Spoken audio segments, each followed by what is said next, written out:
Now, good Monday afternoon and welcome to 580 Sports Talk. Brendan Dworzinski, Dan Lucero here with you for the next 3 hours. Unfortunately, it is not a Victory Monday. Yeah, don't tell people in Manhattan that. Well, that's true. It is not a Chiefs Victory Monday. It is indeed a Kansas State Wildcats Victory Monday. The Kansas State Wildcats are champions of the Big 12. We'll get to that in just a minute. We'll talk about it in full as well coming up in the 4 o'clock hour of the show today. So do not fret, K-State fans. We're going to talk all about the championship, all about how it's one of the biggest games in Kansas State history, how the goal line stand is one of the greatest plays and biggest moments in K-State history. We will get to all of that coming up in just a little bit. We also will get to a recap of the entire college football weekend, championship weekend around FBS college football. What a weekend it was. A lot of interest, even though not a lot of games were close. In fact, the only Power 5 championship game that was within 2 scores was the 3-point win for K-State in overtime against TCU. There were a couple of G5 games that were fairly close as well. But we'll break it all down. We'll get to some major coaching news around college football as well. The transfer portal, busy. If you thought recruiting was a big deal, it's time to migrate at least partially over to portal watching, because that is the new hotness in following college football, because there are so many names that you've heard. Names like Spencer Sanders, the multi-year starting quarterback of Oklahoma State, is leaving that program. Mike Gundy hitched that program's whole wagon to that dude for years, and he's out. He is gone. Keaton Slovis, who's been to USC and Pitt, he is in the portal. Devin Leary, NC State, really good quarterback in the portal. Phil Yurkovich from Boston College, he is already committed. He has already committed to Pitt. He knew exactly where he was going. So many big names. That's just some quarterbacks. There are plenty of others. Busy day for college football. We'll talk all about it, specifically K-State coming up in the 4 o'clock hour. A lot of Chiefs and NFL this hour. We'll recap the Chiefs' loss to the Bengals coming up here in just a moment. We'll also talk to Matt Verderame from fansided.com. And later on in the show, we will break down the entire NFL weekend as well, some of the biggest storylines. Lots to get to in our 580 Sports Talk headlines today. Baseball hot stove is maybe finally heating up. We've got some Hall of Fame news. Baker Mayfield is no longer a member of the Carolina Panthers. That's a wild story. And as I mentioned, college football coaching news. Primetime has got a new job, and it's a fairly high-profile one. We'll talk about all that and more. What is wrong with you? Good, bad, and ugly. It's all coming up on this edition of 580 Sports Talk. And again, we will get to more K-State later on. We'll get to the Chiefs here in a moment. We'll get to your texts as well on the Big O Tires text line, 785-272-9429. You can also watch us and comment on YouTube. Sports on 580 WIBW is our YouTube channel. If you missed our Chiefs live stream instant reaction post-game show last night, you can find that on our YouTube as well. Dan and I went about 20 minutes immediately after the Chiefs game recapping that. You can find that on our YouTube, and you can comment on our YouTube live stream right now. I did want to ask, before we get to the Chiefs, what is the one thing you're going to remember more than anything else from our trip to Arlington for the Big 12 championship game? More than anything else. More than anything else. The lasting image of our trip. The lasting image. It'll probably be, honestly, it'll be those kids doing the confetti snow angels. I mean, that's not new. That's kind of almost a tradition now. When a team wins and there's confetti on the field, kids will get down and do some snow angels, make some angels down on the field. But that was just such a happy bunch of Kansas State Wildcats. And man, they earned that. They took some punches this year and they got up. They got a team full of guys who've taken some punches, teams full of guys who've been doubted, who've been counted out. And for them to rise up and win the conference championship in the form and fashion that they did, to beat a great TCU team, to withstand the late comeback, to have the goal line stand, just the joy in the stadium. And watching less than 5 minutes after the conclusion of the game, they essentially divided the stadium in half at AT&T Stadium, where I guess that would have been the west half of the stadium was mostly your TCU contingent, and the east part was your K-State contingent. And seeing the K-State contingent still rolling deep for the trophy ceremony, and the TCU contingent was gone. They bailed instantly. They got out of there so fast, and it was an opportunity for K-State to enjoy themselves. And, they get a 20-minute cooling off period after the game to celebrate on the field, take pictures, hug the trophy, make snow angels, whatever it is that they want to do. And, I kind of thought to myself, I don't know, there's a lot of players that didn't stay down there for all of that, but Deuce Vaughn was down there for all of that. Will Howard was down there for all of that. Daniel Green was down there for all of that. Those guys were marinating in it and enjoying it, and they deserved it. It was a really cool moment. And that's the part that stands out to me, is seeing that when it was all over, they actually had a clock running the entire post-game celebration. You have 20 minutes, and then we have to turn this thing over for Sunday Night Football. Yeah, from before they even got the stage out there for the trophy presentation, and Holly Rowe talking to the players and Chris Kleiman and all that, and they had a clock running. Hey, we got to get ready for the Cowboys game. Okay, we got to get ready for Sunday Night Football, so pick it up. But the entire duration of that 45-minute clock, Deuce Vaughn and Will Howard and Deuce Green, as you mentioned, those guys were basking in it the whole time. And it's just, I am someone who really likes when people are passionate about something. It's so easy in an era where you can have an entire different personality online to be blasé about things and kind of act like nothing is cool, and that makes me cool. I love when people are passionate about things, and you get to see people kind of embrace that passion and see it, the fruits of their labor pay off. That's what I thought we got to see with Will Howard and Deuce Vaughn, among others. It's not just the two or three of them, but I just thought it was so cool. All the hard work they've put in for years. For Deuce, it's been mostly up in his K-State career, to be frank. Will Howard, a lot bumpier until this year when all of a sudden he became a superstar. Just so cool to see the fruits of their labor pay off and get to see them enjoy that. That's truly, truly special. And again, we'll talk more about this game in full reaction to it coming up in the 4:00 hour today. We do have to get to the Kansas City Chiefs, though. They're 9-3 on the year. That is still very good. They still have a great chance to get the number one seed in the AFC playoff picture, even though they don't hold it right now. And technically, they don't control their own destiny, but do you expect the Bills to go undefeated the rest of the way? Because I don't. They play the Bengals. Yeah. And they got to play the Dolphins again, too. Yeah, those are two of the biggest games left in the entire NFL season. So it's going to be tough, obviously, for them to hold on to that spot. Whereas the Chiefs, their opponents' winning percentage the rest of the way, 344. Their opponents, and that includes the Broncos twice, but their opponents' combined winning percentage in the next 5 weeks is 34%. The Chiefs are going to be just fine. That being said, this game, if you're a Chief, this has to stick in your craw for a long time, because this is now 3 times in one calendar year that the same team has beaten you. I know the stat was all over the place, caught like wildfire on Twitter last night. They've lost 5 times, the Chiefs have, in the calendar year 2022, between last season and this season. 3 of those 5 have been to the Bengals. And to a degree, at least the last 2 games have gone pretty much the same way. They couldn't get Burrow down, the tackling was poor, and they made too many mental mistakes. That decided each of the last 2 matchups. It almost has to be mental at this point for the Chiefs, because how do you let the same thing happen time and time and time again? It's fascinating when you look at the 3 games, week 17 last year, the AFC Championship game, and yesterday. And the scores literally the same for the AFC Championship game and yesterday's game, but the script is the same. Go back to week 17. Chiefs are on the move, down by 3. They've got a 3rd and 5 at the Cincinnati 16-yard line. Bengals defense makes a play.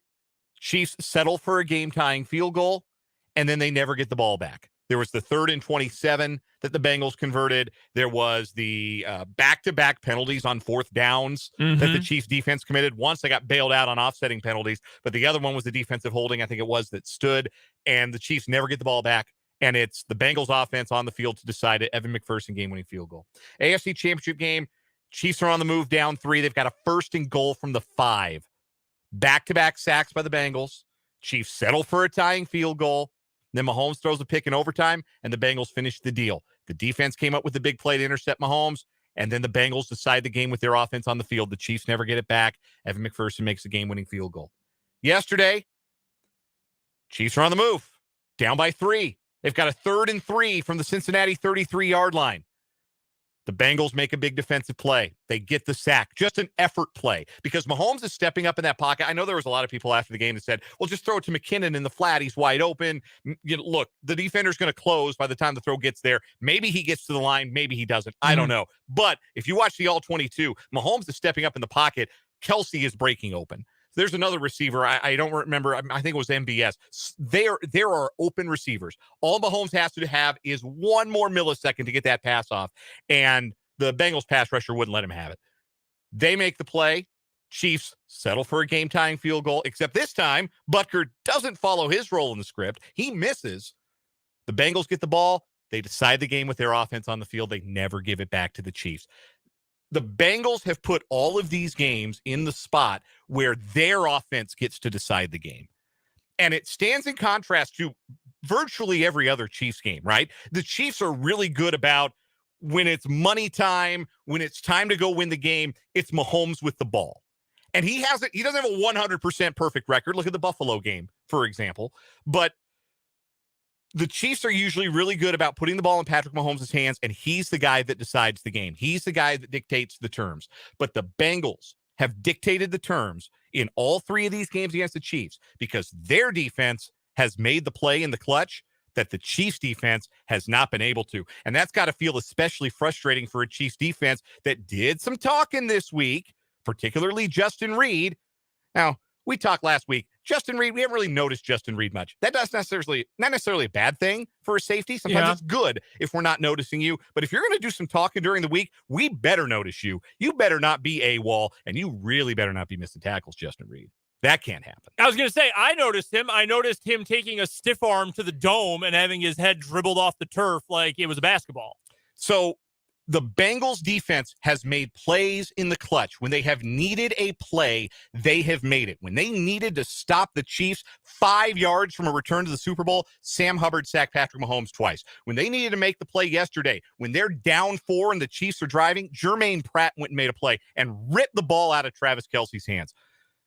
That defense, that Bengals defense is more physical and tougher than the Chiefs defense, and they are more able to go make the play that can flip a game or decide the game. And when the Chiefs defense has been put in a similar position, they haven't been able to do that. They haven't been able to close. They have not been able to put any of these games in the hands of Patrick Mahomes.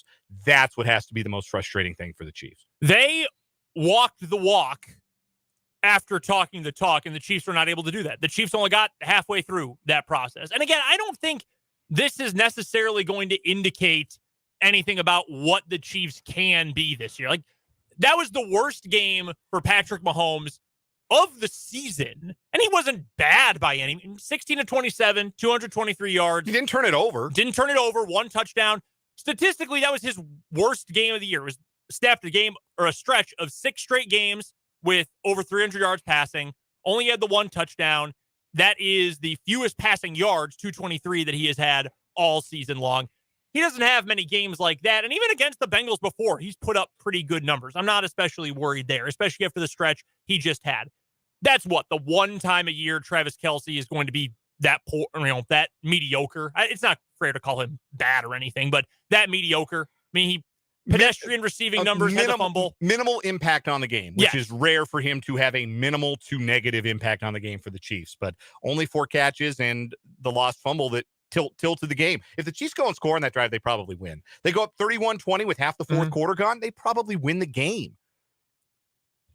How much second guessing are you doing or have you done about the field goal? Because that seems to be one of the most common fans and media second guessing sort of situations. Did you kick it, or did you punt, or did you go for it, or whatever it might end up being? How much second guessing did you do of that field goal?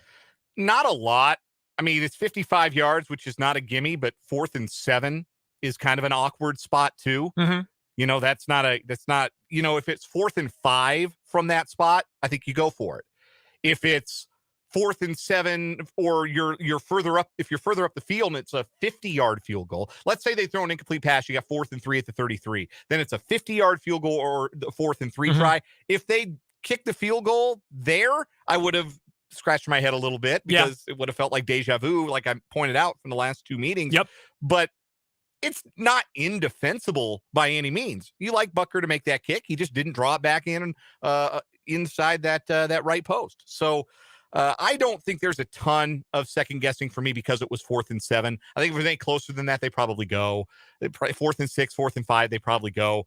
But again, that's an effort play by the Bengals defense because the rusher beats Orlando Brown Jr. off the edge, yes, but Mahomes has, because it's only a 3-man rush, lots of room to step up in the pocket. And he steps up in the pocket. I thought he was going to take off. Mm-hmm. They probably had a spy. I don't have the photo memory of the all 22. I'm sure they had somebody lingering, waiting to see if he ran. So he stepped up and he looked down the field and he had 2 receivers breaking open for big plays. But the defensive end, and I'm sorry, I keep forgetting his name, made the biggest defensive play of the game for the Bengals, but Joseph Asai. Yeah, Joseph Asai. Former Longhorn.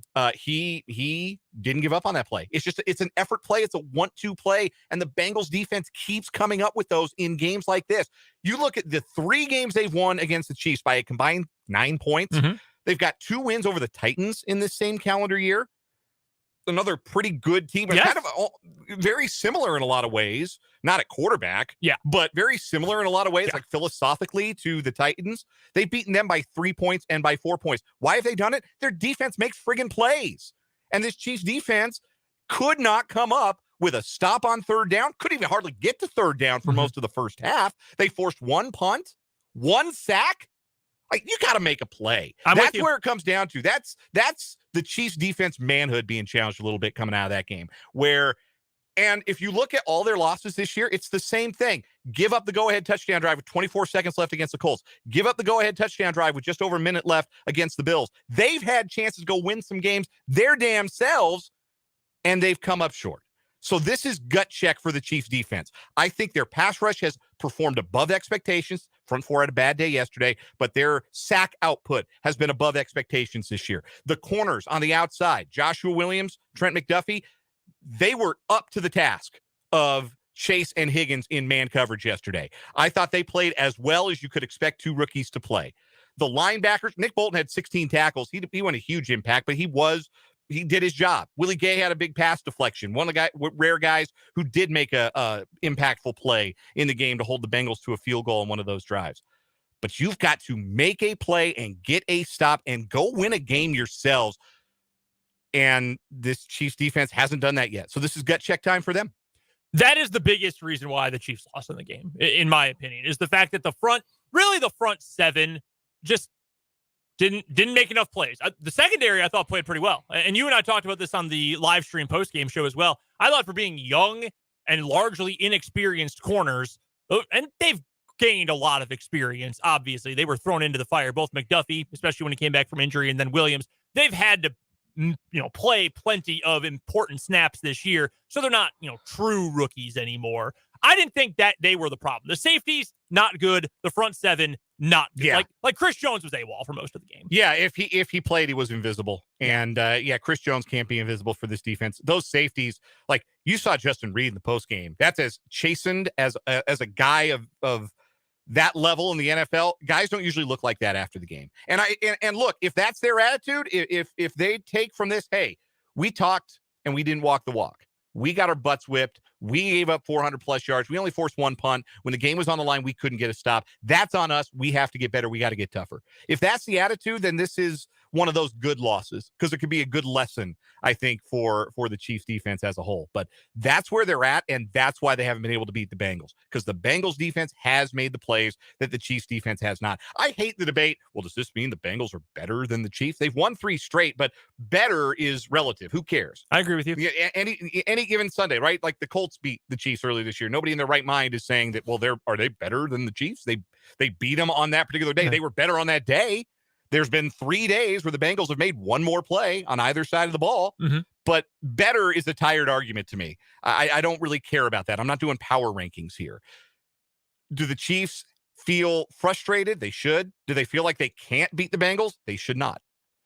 To the point about that I asked you about earlier, just with the field goal, just to put a bow on it, I, in the moment, more was second-guessing the 3rd down play call. The Chiefs had a lot of success running the ball. They didn't have crazy running numbers. I mean, it was good. They averaged over 5 yards to carry. Between Pacheco and McKinnon, specifically. Bengals dropped 8 on that third down play. They did. You could have run the ball with Pacheco and at least gotten a couple yards, if not get that first down. That totally changes the calculus there, obviously. So that, in the moment, I more so second-guessed. The field goal, I thought, made sense until Andy Reid said after the game that they were kicking the field goal regardless. When he was asked if you had thrown an incomplete pass on third down, would you have still kicked the field goal? And he said yes. That, to me, and I'm not going to give you the hot take. I saw this on Twitter last night. It is wrong. It is completely incorrect and wrong. I'm not trying to say Zach Taylor outcoached Andy Reid. That would never happen. But in the moment, if that really is the case, that they were going to kick the field goal anyway, and that's all we have to that's all we have to work from is that quote from Andy Reid. He took the ball out of Patrick Mahomes' hand in the last moment. Zach Taylor did not. They said, all right, Joe Burrow, third and long. Make a throw. Yeah. Go do something. Yeah, now, they were added by Mike Dana quitting on a play. Yeah, we're not going to run a draw here on 3rd and 11 and bleed clock and kick a field goal and give Mahomes a minute 10 to go the length of the field, score a touchdown to win the game. No, we got a special quarterback too. He's going to go win us the game. That's what I meant about dictating the terms. Our offense decides the game. Our defense, the Bengals, puts us in a position where our offense and our quarterback and our skill guys can go decide the game. Usually the Chiefs are the ones on that side of the equation. Mm-hmm. The Bengals have put them on the other side. We'll take a timeout. We've got more Chiefs to discuss later on this hour with Matt Verderame of Fansided.com. But right now, we'll take a timeout. Come back. We'll recap the weekend with the good, the bad, and the ugly here on 580 Sports Talk. Menards carries the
Time to recap the weekend with the good, the bad, and the ugly here on 580 Sports Talk before we get to Matt Verderame of Fansided.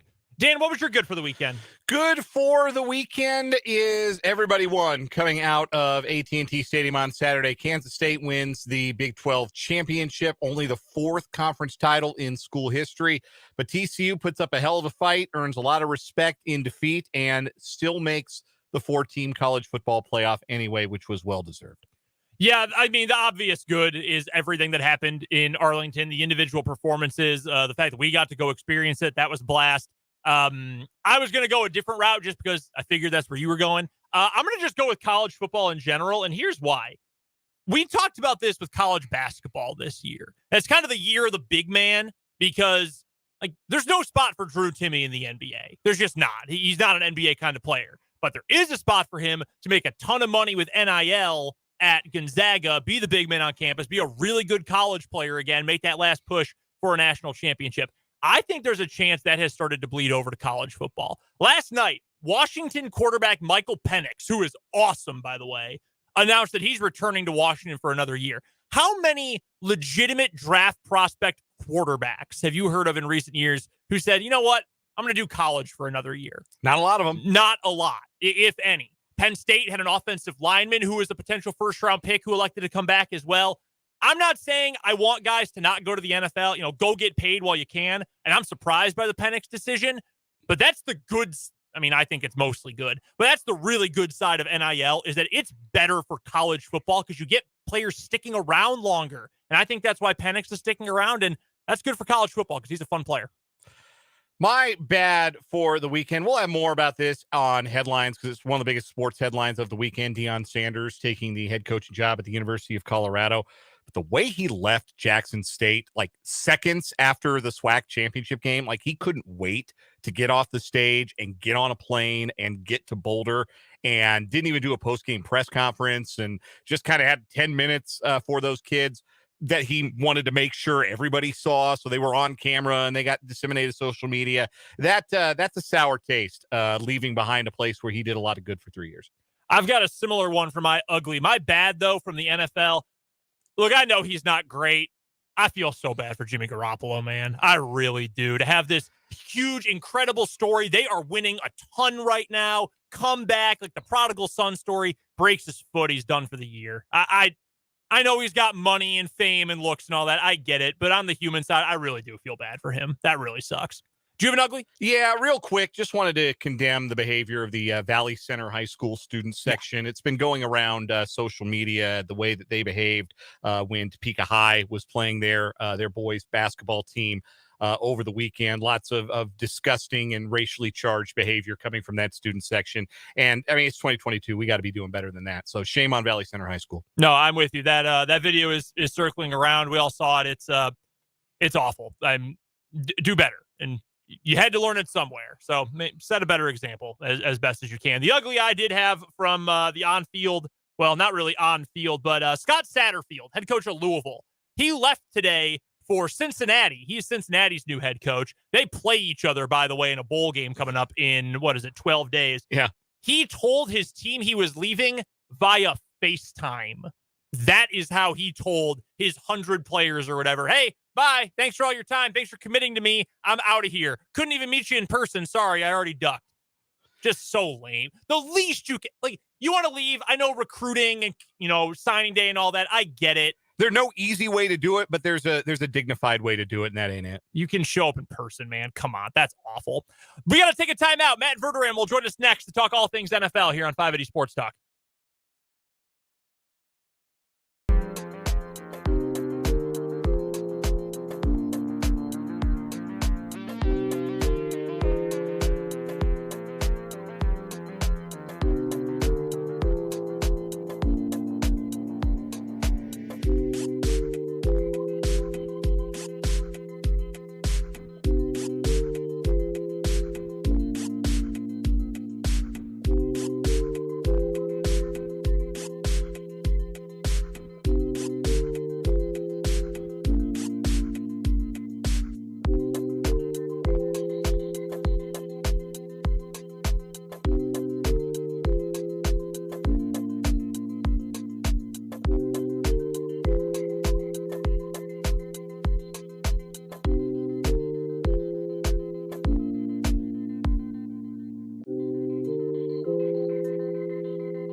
last forever. How could he not be romantic about football, man?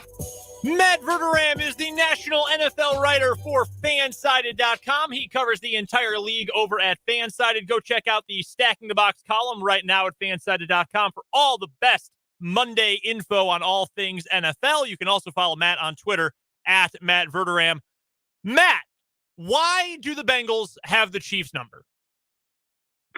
Because in these last three games with Burrow and Mahomes, the Chiefs make far more mistakes than the Bengals do. And that's not to take away from the Bengals, who played very well in all those games. But that's kind of the point. Like, I went back and looked. In the three games that they've played with each other here in the calendar year, the Bengals have one time in those three games committed a penalty that supported the Chiefs' first down. The Chiefs have committed 10 such penalties. They have three times the amount of turnovers. They've sacked Burrow once in each of the last two games. They have missed field goals. They have botched the end to halves. They have done everything you can possibly do to put yourself in a tough spot. And I thought yesterday in particular, to move away from the box score and look at the game, scared money doesn't make money. The Chiefs were terrified of Cincinnati yesterday. Terrified. I mean, from a defensive standpoint, the Chiefs sat in a soft zone most of the game. They would not press. They would not get in the man. They did nothing to challenge those receivers. And when you do that and you don't get any pressure in front of it, you're going to get smoked. And yesterday, the Chiefs refused to try to play man with the corners that they have, well, I think are the strength of their defense. And the result was a lot of really easy throws and a lot of really, really easy drives. So the Bengals went 431 yards and punted once. Why does that offensive line have the Chiefs' defensive line's number? I know it's a different group this year for the Bengals. I mean, I believe it's almost entirely different, save for Jonah Williams, who was a little quick to fire off the ball a couple of times yesterday. But on a serious note, they shut down the Chiefs' pass rush last year to the tune of 1 sack in the AFC Championship game, despite being one of the worst lines in football. This year, they're not good, although they're not awful, and they still shut down that Chiefs pass rush. Why can't the Chiefs figure out the Bengals blocking scheme? You know, it's a good question, and I'd be lying if I sat here and said I had a perfect answer for it. I think part of it is Burrow does not allow you to blitz. He's the best quarterback statistically in the league against it. And I thought the Chiefs were right not to blitz him a lot in the game. The problem with that is when you don't blitz, you better get home with four guys, or you better be able to cover for a while. And in that game, when you're playing a soft spot drop zone with 7 guys, and you're playing the quarterback who's got good receivers and is a really good player himself, that's a recipe for disaster. I mean, you're just going to get plowed playing like that. Kansas City sat there and did that all game. Now, why can't they get pressure with 4? Well, if you look at the game, I mean, Jones commands a double team pretty much every play, which means you've got to win somewhere else. You have to win. Frank Clark won once. He got a holding penalty. Did very little else for us. George Karlaftis got a sack late. Had a couple pressures. He was okay. Wasn't good enough. Mike Dana on the last play of the game got through clean and then kind of stopped for reasons I don't understand. But, you know, Colin Saunders has been very good this year. He's invisible in that game. I think part of the Chiefs, honestly, against Cincinnati is their mentality. The Chiefs, it's the only time I can remember in recent memory, they just looked scared to death on defense. I mean, they looked like they were very passive. They weren't aggressive. And that doesn't, and you know, people always equate aggressiveness with blitzing. You can be aggressive and not blitz. They didn't run a lot of games. They were just very, almost, okay, look, we're going to back up as much as we can and hope that either you make a mistake or you bog down in the red zone. Well, the Bengals are great in the red zone. They weren't going to bog down. The Chiefs just made far too many mistakes to beat any kind of a decent team. The Bengals are far better than a decent team. Do you think it was a mistake to kick the field goal with about 3.5 minutes? I think it was 3:19 left in the game because, it sort of feels like they took the ball out of Mahomes' hands. We're on the other side. The Bengals said, hey, Joe Burrow, go make a play. He got that late first down to T. Higgins. Do you think that was another example of playing scared for the Chiefs? Yeah, it was insane. It was insane. I mean, honestly, before Butker kicked the ball, I knew they were going to lose that game. I mean, whether or not he hit it, it was almost immaterial. They were going to lose. It was just a matter of whether it was going to be 27-24 or 30-27. Because the Chiefs defense had absolutely no chance of stopping Cincinnati. None. So I don't get it. I also don't get what I always scream about the Chiefs not running the ball enough. To be fair, yesterday, I thought they ran the ball a pretty decent amount. But on that final drive, when they had to have it, they revert back to who they are, which is to say they just do not care that they can run the ball. They are going to just throw it and throw it and throw it and throw it and throw it. And they got down to the 40-yard line on 2 runs, by the way. And then they went throw, miss field goal. And I don't understand there. If you're Andy, you've got to be thinking, we've got to thread a tight needle here. We've got to score a touchdown, but also not leave time. Because if we leave time, we're going to lose. And yet the Chiefs, when they could have run the ball a couple times and gotten that thing down there 2 minutes, they panicked and they threw the ball. And on that last play, on that 3rd and 4, I mean, the Bengals dropped 8 guys. You run the ball there, you get a first down. I mean, there's nobody there to defend McKinnon. He would have walked to a first down. But the Chiefs don't want to do that. So they take a sack. And then on 4th down, why they kick the field goal, I have no idea. I don't get it. I don't understand it. If you're the Bengals, you have to be thrilled to death that they kick that field goal, even if he hits you. So I thought it was an egregious error by the Chiefs. Matt Verderame is our guest. He covers the National Football League for Fansided. The Stacking the Box column comes out Mondays. The Stacking the Box podcast is weekly, and you can find him on Twitter at Matt Verderame. You can hear him every Monday at this time here on 580 Sports Talk. Matt, I'll leave the power rankings for power ranking discussion aside, but it's pretty clearly a big 3 in the AFC now, isn't it? For now and probably moving forward. Yeah, I think it is. I mean, look, the Bengals got thrown under the bus early in the year because they were 0-2. The Bengals are really good. I mean, the Bengals are 8-2 in their last 10 games. So this idea that, like, you know, they were going to go away, they're not going to go away. They have a great quarterback. They're not going anywhere. No team with a great quarterback goes anywhere except for the Chargers, who actually go nowhere. But, yeah, I mean, I think, look, the Dolphins are a hard team to gauge. The problem I have with the Dolphins, every time they play a team that's good defensively, they can't win. They can't score. They can't move the ball. I mean, the Dolphins have taken advantage of the fact that when they play bad teams, they kill. When they play good teams, it's a totally different deal.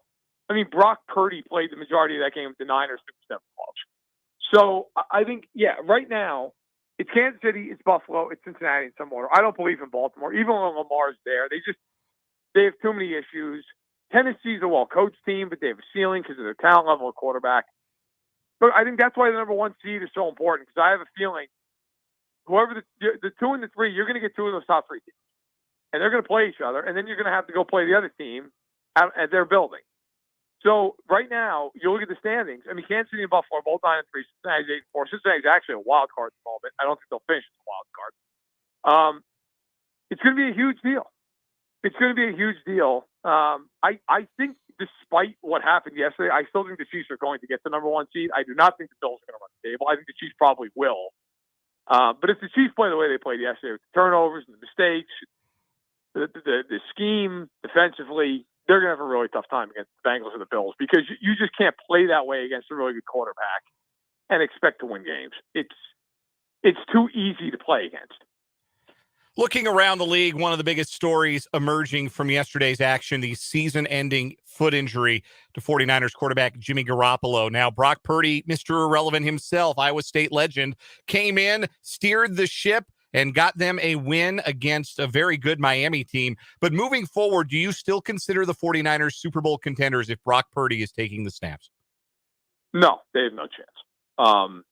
They might win the division. They might even win a playoff game. The NFC's not good. They're not beating Philadelphia with Brock Purdy. They're not beating Dallas with Brock Purdy. That's not happening. I mean, they're a team that if there's anybody who could win a game or 2 in the playoffs, it's them, because they ask so little of their quarterback. The problem is in the playoffs, like I just kind of finished saying with the Chiefs, you're playing big boys in those games. You're not playing the Cardinals.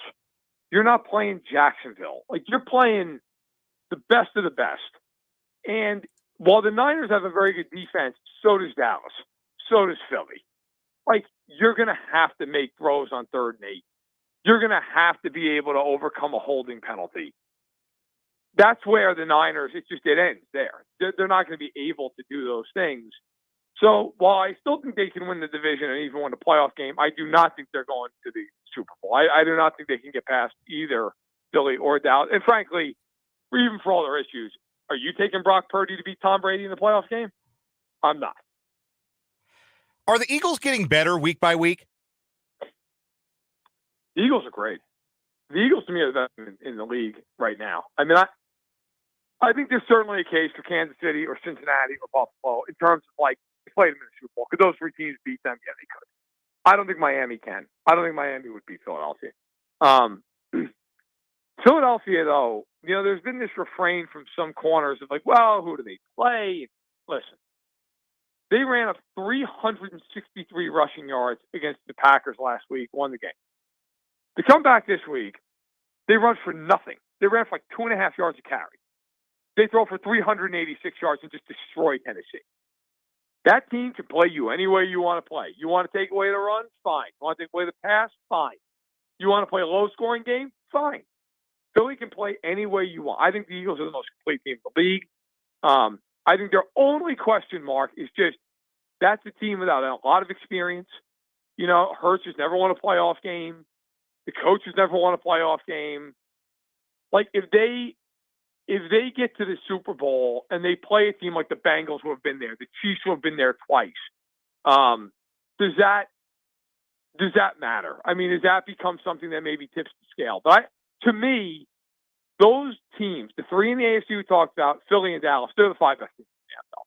And I think Dallas is 5th. To me, those 5 can win the Super Bowl. I don't think anybody else can win the Super Bowl. We're talking to Matt Verderame, a national NFL writer for Fansided.com. He joins us every Monday at the bottom of the 3 o'clock hour here on 580 Sports Talk. Go check out the Stacking the Box column over at Fansided, just chock full of all the best information looking back on the NFL weekend that was.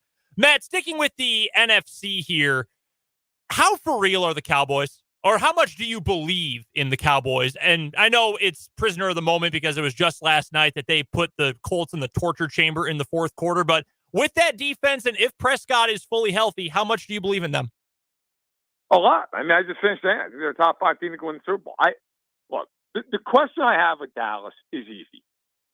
I don't know what you're getting out of McCarthy in a playoff game. And if they play a team that can get the ball out quick and attack that secondary, what happens? Dallas is predicated off the idea that they can put you in hell by rushing your quarterback like crazy.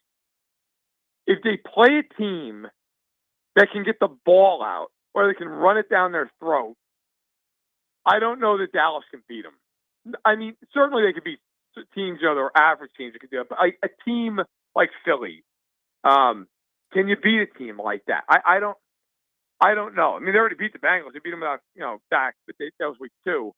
But I think Dallas is really good. Like, I think in the NFC, and of course it depends on how the seeding works. Sometimes it just comes up a different way, but Dallas and Philly, to me, that's the NFC Championship game. And I don't know if it's going to work out that way. Maybe Dallas, because they're a wild card team, maybe they put them in the divisional round, whatever. I think that's the NFC title game. And then I think in the AFC, it's those other 3. The 3 we talked about. And I think it's going to be 2 of those 3 in an AFC title game. And I frankly don't even care what the game is. I think it's a coin flip for any of those games. Although right now, if you're the Bengals, you're begging to see the Chiefs. I mean, the Chiefs are their little brother right now. The Chiefs can't beat them. If I'm the Bengals, I'm dying to play Kansas City again. I mean, why wouldn't you? You beat them every time you see them. Also, I had a question, and to be completely honest with you, I just lost my train of thought. I got it back, though. Baker Mayfield, speaking of losing things, lost his job today. Where does he end up? Oh, I mean, USFL. Oh no! I mean, hey, maybe he could win a job there. It's tough. I'm sure the Niners would love him, but I don't think he's getting through waivers to get to that point. I think somebody will claim him before then. Does Houston claim him? I mean, does Houston take him for the last quarter of the year? If I'm them, I don't want to win. I want to get the number 1 pick. I honestly, I don't think it matters. Like, I think you're going to have a lot of teams putting the claim. He will go somewhere where they're non-competitive because at this point, no competitor is going to want him except for the Niners, and I don't think teams are going to let him get to the Niners. So, yeah, I think it's probably realistic to say he's just going to end up on a team that's bad. I mean, the Rams, the Texans, somebody like that who's just playing out the string. But for him, I don't think it matters. I think at this juncture, his career is pretty much over. Look, could he be a backup somewhere? Yeah. It's a pretty bad look Carolina's letting you go. Like, that's a bad look. That says there's more than just you're not playing well going on in Carolina. Last thing I've got for you, Matt. Washington 20, Giants 20. Where do you land on ties? Are you among the camp that says, yeah, whatever, they're fine? Or are you more in the camp of anything to avoid a tie possible is necessary? I'm pro-tie. Look, I'm a hockey fan, and I hate the shootout with a passion. Like, it's fine. If it's a tie game, it's fine.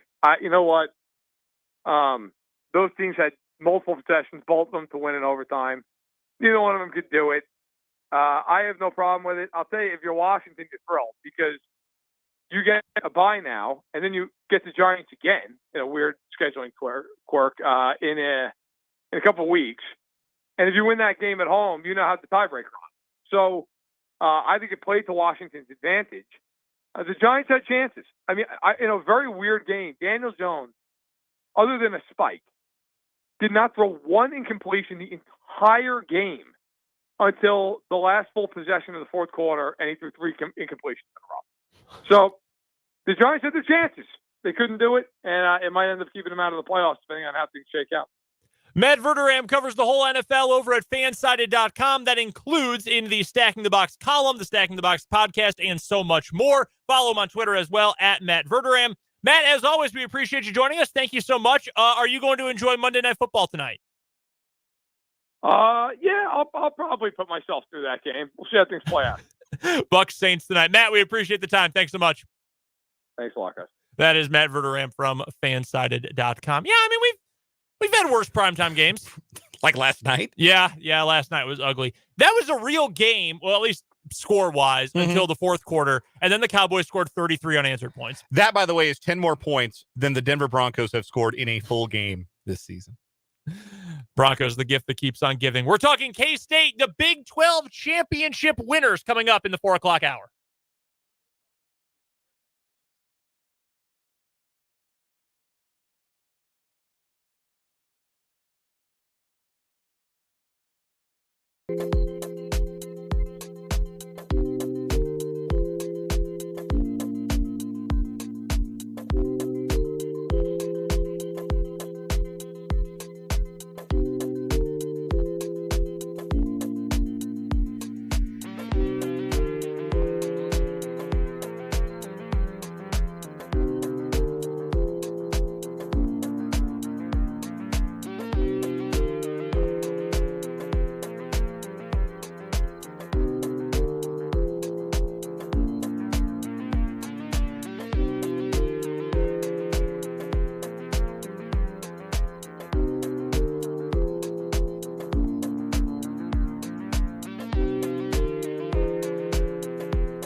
now, 4 o'clock hour of 580 Sports Talk coming your way. Brendan Dworzinski and Dan Lucero here with you for the next 2 hours. Thank you so much for joining us today. As we start off this second hour of the show, got to give a shout out to our guy Vance, longtime listener of the program, a P1, if you will, brought us some very sweet treats to the station today. So, Vance, thank you so much, our friend. Thank you so much. Appreciate it. Yes, smells absolutely delicious. Very excited to dive into that. As always, you are welcome to be a part of the show if you want to chime in on anything we are talking about on the program. You can hit us up on the Big O Tires text line, 785-272-9429. That is our text line number, the Big O Tires text line. And, of course, you can chime in on YouTube as well. Sports on 580 WIBW. That is the name of our YouTube channel. If you missed our Chiefs post-game live reaction show, you can check out that video, any of the other post-game streams we do when we're out attending games. Dan and I did a live video from Arlington for the Big 12 Championship, which we'll get to here in just a moment. Every KU and K-State basketball game we go to, Chiefs games, all that. You can find the live streams on YouTube, Sports on 580 WIBW, and our live streams of Mic'd Up and 580 Sports Talk as well. Coming up here in this 4 o'clock hour of the show, a lot of college football to get to. We will talk all about K-State winning the Big 12 here in just a second. We do have What Is Wrong With You to get to, and we will recap all of championship weekend from around the college football world. So let's start with the best game by far from championship weekend. Kansas State beats TCU, ends TCU's undefeated season. For the record, TCU rightfully still got in the playoff and rightfully did not slip a spot. Nothing that happened in that game Saturday should have impacted TCU's national standing. And I think really it's the best of both worlds for the entire Big 12. K-State wins the conference. All-time great moment for the program.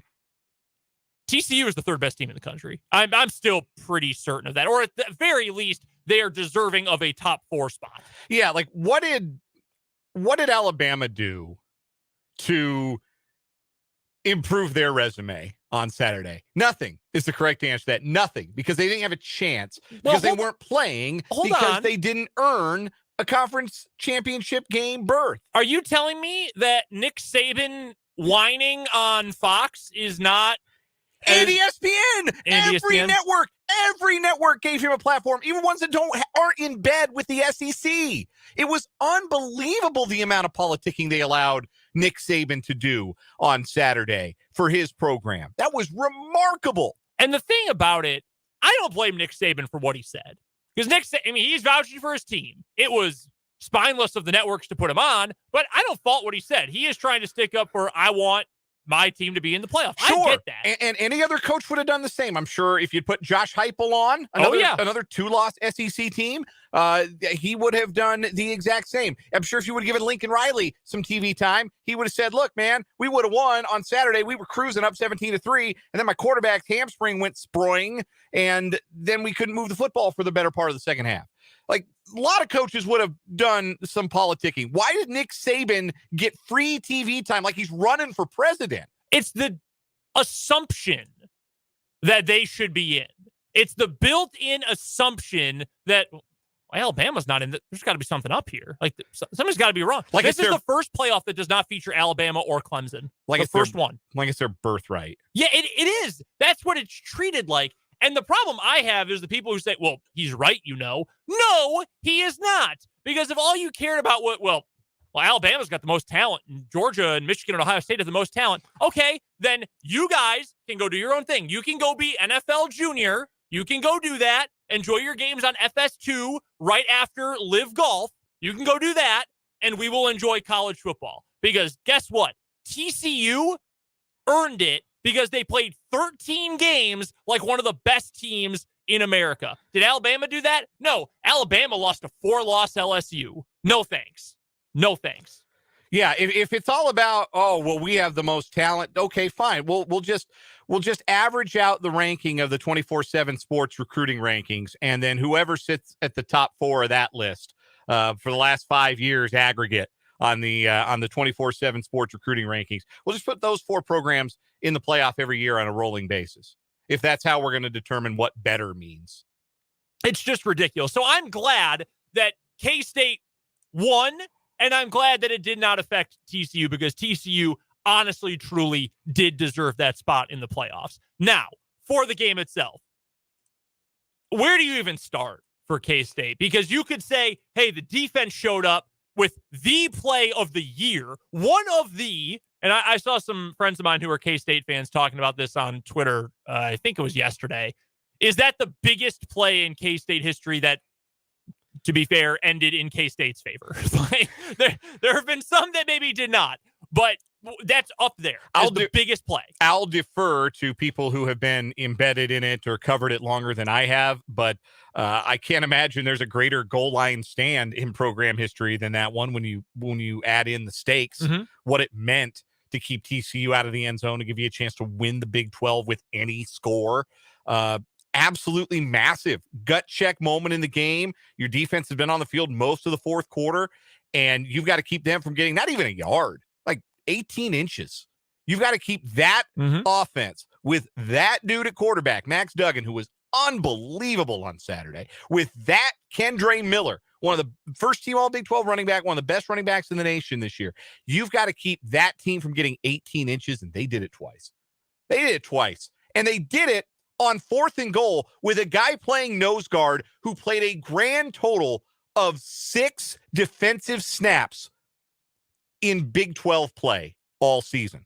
Shout out to redshirt freshman out of Manhattan, Damian Alalio, for being in the middle, literally, of that defensive effort on his first snap of the game. One play in the game, and it was on the biggest play of the season for K-State. Hold the point of attack. Everybody else did their job. Jake Clifton, red shirt. They yanked the red shirt off him in the final month of the season because they had to. Jake Clifton eats a block so Daniel Green can go and make a play.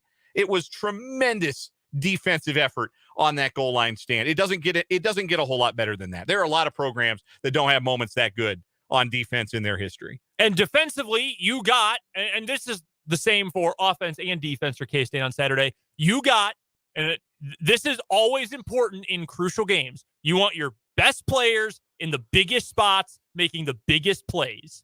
What did you see in that game? Early fourth quarter, Max Duggan underthrows a fade route, left corner of the end zone, intercepted by Julius Brents, who had his hands full, did commit 2 penalties. I think for the most part played a pretty good game, and he came up with the big interception. That was a TCU mistake. He took advantage of it. Felix Anudike-Uzomah was that the third quarter where he came up with the big play? I think it was. He had a big stop. Fourth quarter. Was that fourth quarter? Okay, so he comes up with a big stop, fourth quarter, game on the line. Seems like a pretty big deal at that moment. Flip it over to the offensive side, too. Not to totally eschew the defense because they had a great day. I think Joe Klanderman had a great day calling the defense. Will Howard, he didn't do anything spectacular, but he was steady. He was poised. He was comfortable. He did not make the big mistake. Deuce Vaughn, superstar. Guess what he had? Superstar day. Most outstanding player for the offense. It was unfortunate that a guy like Malik Knowles really didn't get that chance because he got hurt. You could tell how much that meant to him. But he had 2 40-yard plays in the game. 2 big splash plays that helped lead directly to Kansas State's 2 first-half touchdowns. Like that, you got all these great individual performances. And I was thinking about this while I was reminiscing about the game. Not that K-State was flawless for the entire game. They weren't. But they were they just never got off an even keel. Like, you never really thought that, oh, man, this TCU run, Max Duggan broke the spirit of this K-State team. Because, honestly, a lot of teams would have had their spirit broken by Max Duggan and what he did in the fourth quarter. A lot of teams did over the course of Big 12 play. Duggan and TCU did this to everybody they played. How many second-half comebacks did they have? How many times did they fall behind early and take the lead with a second-half rally? They did this over and over again, and when they went behind by 11 in the fourth quarter, they knew they had it in them to do it again, and they did. They had a tremendous amount of belief to go along with their tremendous amounts of ability and playmakers on the offensive side, and a guy in Max Duggan who ought to be invited to the Heisman ceremony, and I think will get an invite based on the way he played on Saturday. And they did exactly what they expected to do, and Kansas State rolled with the punch and came up with the bigger play of the goal line stand in overtime. By the way, I don't know if you saw this. They are going to have 4 finalists this year in New York. They're going to announce them during Monday Night Countdown tonight on ESPN. If Max Duggan doesn't go, then stop giving out. He might not win. I still think it's going to be Caleb Williams. The betting markets still think it's going to be Caleb Williams. If that guy does not get an invitation, then just stop giving the award out, because like that is college football. And I know it's a loss for TCU, but I don't know how, if you're a K-State fan, hell, if you're a Baylor fan, SMU, rivals of that team, how do you not come away thinking that dude is a gamer? He is the, I know warrior gets overused in sports, but the football version of a warrior, whatever word you want to use. I came away so impressed by the effort and the heart he put into that game. And yet, despite all of that, K-State never got rattled, came up with the big plays on both ends. They made the stop at the goal line, handled their business when they got the ball in overtime. Boom, it was all over. It was a phenomenal game. Lots of twists and turns, lots of big plays, lots of, unfortunately, officiating controversy that kind of went both ways. Kansas State got 2 points taken off the board early in the third quarter that they should not have. I know TCU fans probably believe that Max Duggan was in the end zone on the second down run in extra time. I thought that was actually the right call. I thought they got it right looking at it on replay. Kendre Miller appeared to maybe score on third down. There are lots of still images that appear to show that he's in. Still images can lie. You watch that whole play, and the ball is not in Miller's control for the entirety of that play and that reach across the goal line. Maybe that's why the booth didn't call down to review that one, and why Sonny Dykes didn't throw the fit about that play that he did about the second down play. But it had everything you want in a football game. Absolutely everything you could possibly want in a football game. I said on Friday I expected it to be the best game of the weekend. It was not only the best game of the weekend, it was one of the great Big 12 championship games, which is in good company, because there have been a lot both before and after the one true champion era. A lot of Big 12 title games have been bangers. Last year was decided on a goal line stand. Yeah. But this one, one for all time. No question about it. Your greatest prediction of all time, too. Yes, very possibly. I want to turn to the Big O Tires text line, who correctly points out that yours truly on this radio show, in this very chair, said that Kansas State was going to beat TCU 31-28 on a game-winning field goal by Tyler Zentner. Now, it is fair to note that I did not say it would come in overtime. I didn't give you the yardage. I didn't have any other, what was the when Johnny Carson put the envelope on his head? What was that bit? Kreskin? Not Kreskin. What was that bit called? Somebody help me out on the Big O Tires text line. Johnny Carson put the envelope to his head.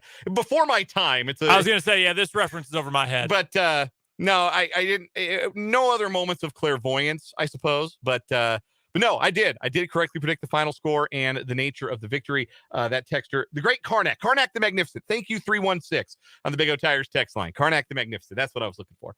But the texter from the 785 who remembered my fabulous and correct prediction asked me for some lottery numbers. Let me see. 4, 8, 18, 22, 23, 91. How about that? Those numbers will all mean something to you if you're a K-State fan, because those were guys who made big plays. Well done. Thank you. I do want to bring up the final sequences of the game for TCU, and this doesn't take away anything from K-State's win. I hope that is made clear. Unless Duggan was injured to the point where he physically could not take another hit without risking severe injury, like, how do you look at Sonny Dykes in the locker room? Like, this dude put his body, his heart, his everything on the line to just will you back into the game. And yet, he doesn't even get one sneak. 3rd and goal inside the 1, 4th and goal inside the 1. You don't let that dude sneak the ball once. J.J. Watt put this on Twitter right after the game and said that is the hardest play in football to defend. It's essentially the quarterback sneak is sort of like penalty kicks in soccer.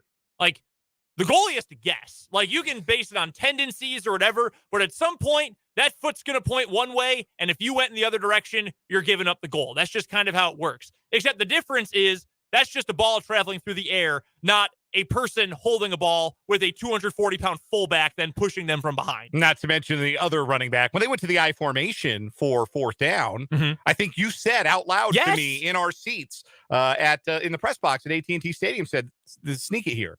And they didn't. And maybe I think Sonny Dykes did allude at the end that it was because Duggan was not physically 100%, that he had so fully spent himself on the game tying touchdown drive and again on that scramble to get him inside the 1 yard line. I think part of the reason Dykes threw the fit that he did and called the timeout and made them review that play was to give Duggan a breather.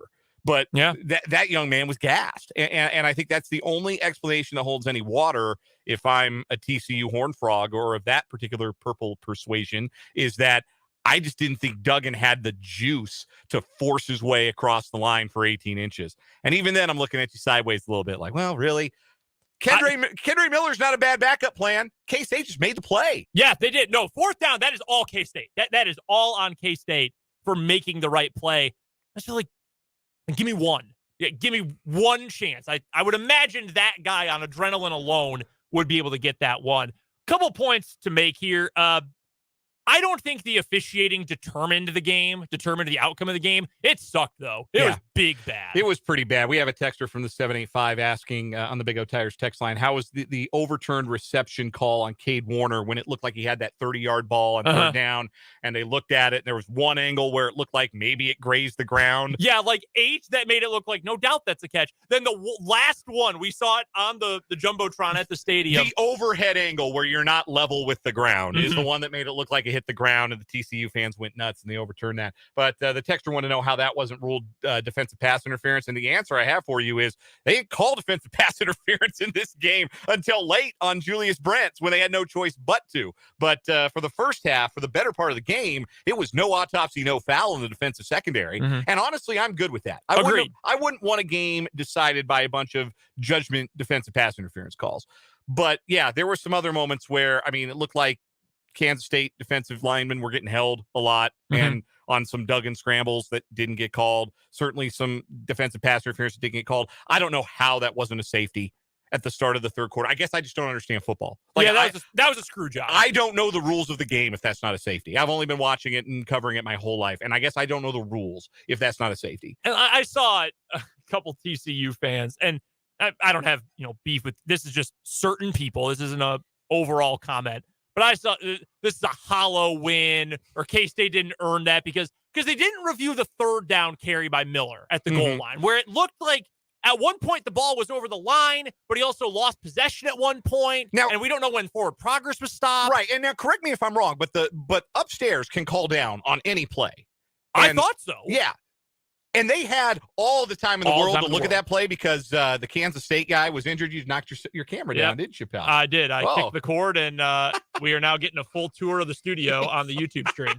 Yeah, that's a special treat for our YouTube watch. There we go, yeah. Anyhow, they had the injured K-State defensive lineman on that play. So they had all the time in the world to look at it. And so that's my thought, too, on that third down. Like, if that had really, truly been no doubt about it, somebody would have called down and TCU would have been making way more of a fuss about that. But no, Sonny Dykes went to the second down play. And one more note about that real quick, because we have a texter from the 402, what up to Nebraska, asking if Brent's pick in the end zone was the most underrated play of the game. I have a different nominee for that. It's Felix Anudike-Uzomah chasing down Duggan from the backside on that scramble on second and goal. Because if he doesn't get a hand on his thigh, Duggan is able to stretch and get the ball across the pylon unquestionably, and he scores a touchdown and puts K-State in a spot where they've got to score. But Felix just didn't give up on the play. So that, to me, was the most underrated play. No, you're absolutely right. And I'll be honest with you, if K-State did end up losing, just to go back to the point about the safety, because that gets forgotten because K-State ends up winning, and it's okay. And yeah, they went down and scored on the ensuing drive, too, which made it sting a little less. They got hosed. That is one of the worst calls I've ever seen. That's number 2. That is the second worst college football review I have ever seen in my life. Because it was clear. He pulled the ball back, not throwing, and had it knocked out. The ball never leaves his hand and goes straight backwards. If that's not a fumble, I don't know anything about football if that's not a fumble. The number 1 worst was the 2012 Outback Bowl. You remember that game for Jadeveon Clowney's hit on the Michigan running back. Yeah, Vincent Smith, which sent Jadeveon Clowney from, this guy's pretty good, to megastar levels. You forget the play before that, when Michigan ended up a full 6 inches short of the line. They brought out the chains, put the marker down. You can see grass between the ball and the marker. Steve Spurrier is standing over it, watching them call it, and the official signal first down. It is the most ridiculous call I've ever seen. This was number 2. This is right there, number 2. All in all, though, I mean, it's tremendous for K-State. And to something you've said all season, after the losses, not necessarily Tulane because that was so early, but Texas and the first TCU game. That was not something that should derail the K-State season. It was still going to be good regardless, but they still had so much in front of them that could make it a truly special season. They didn't get knocked off kilter by that Texas loss late in the year. They hung with it. They picked up tough wins. They got the rivalry win.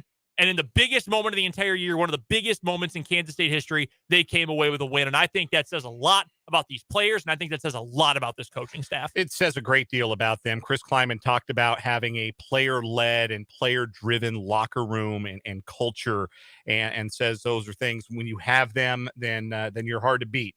I think I have his quote right in front of me here. That I will say. He says, I'm telling you, this is about the power of belief and the power of player ownership. When you have those two things, I don't think anything will stop you. We were talking about this on the drive back from Arlington. There are a lot of football programs out there that talk about family, that use that word to describe their football programs, and they talk about the family and the bond and the connection. And some of them walk that walk more so than others. Like, Brian Kelly loves to talk about family. Like, he loves to talk about that stuff. And pronounced it funny in front of everybody. We all made fun of him. But lots of coaches like to talk about family. Lots of programs like to promote family is what they're about. Kansas State is one of those programs, but they get to do it because I don't think anybody walks the walk better than they do. You see examples of it everywhere. The selflessness of a player like Keenan Garber volunteering to switch positions and having to play like 15 to 20 big snaps against those freaks at wide receiver for TCU in the Big 12 championship game, and the kid more than holding his own. You see it in Ty Zentner taking over as the kicker, knowing that he had been the punter and Chris Tennant was the kicker, and taking over that job that could have been awkward, that could have been weird. It wasn't any of those things. And Zentner did not miss a kick from the point where he became the kicker of the Kansas State Wildcats. You see it in the relationship between Will Howard and Adrian Martinez. That could have been choppy waters. In other programs, if you had a situation like that, where a veteran quarterback is outplayed by a younger guy who's been in the program longer, that could have been awkward. That could have been raw. That could have been some hurt feelings. Those guys were best friends. And nobody was happier for Will Howard than Adrian Martinez. At the end of the day, Kansas State is where they are and wins like they have won and is the Big 12 champion for 2022 because the family they talk about is 100% authentic. That's real, and that's the ultimate credit to what Chris Kleiman has built in that locker room and what those players have built in that locker room, and they deserved a moment like that. We'll talk more about the college football championship weekend coming up later on this hour. But first, we've got to take a commercial break. We'll come back, and we've got our first What Is Wrong With You of the week here on 580 Sports Talk.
It's time for What is Wrong with You on this Monday, December 5th here on 580 Sports Talk with Brendan and Dan. Two new stories going head-to-head to start off the week.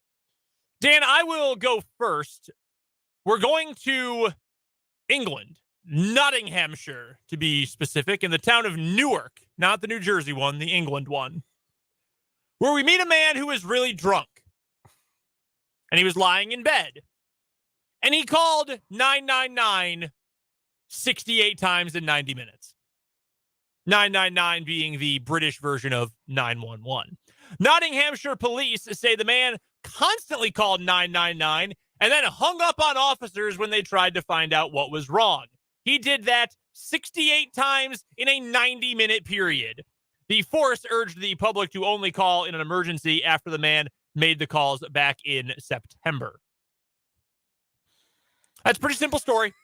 Dude was just blitzed, lying in bed, got bored, and crank called 999 68 times in 90 minutes. That's so many times. Not quite nice, but it's so many times. No, how many? So I got to do a little math here. That is, and if 68 times, she was calling like once every 12 seconds. He was hitting up 999 and then hanging up on them. Amazing. It's pretty efficient. Yeah. But yeah, just a pretty simple story there. Got blitzed and made a bunch of prank phone calls. All right, for my story, we are taking to the skies. I don't know. Spirit Airlines. I was going to say, I think it's a Spirit Airlines story. It is definitely a Spirit Air. Even if it wasn't a Spirit Airlines story, it's a Spirit Airlines story. That's like cheating. That's a Mick Foley cheap pop. Right. A woman was kicked off a Spirit Airlines flight and arrested after she accused a Latino family of smuggling cocaine. 25-year-old Shannon Epstein caused the ruckus on a 6 a.m. flight from New Orleans to New Jersey. Bro, if you are making anything that can be described as ruckus on my 6 a.m. flight, I'm throwing you out the plane. Yeah, no kidding. I'm opening the door. And we're going for a ride. I'll put him in the camel clutch myself. I swear. Although, let's hear more of this story. This person's a bigger threat than you think. Shannon Epstein asked a Latino family sitting nearby if they were smuggling cocaine. She grew angry, was being disruptive on the flight, and airline workers decided to remove her from the plane, which had already left the gate.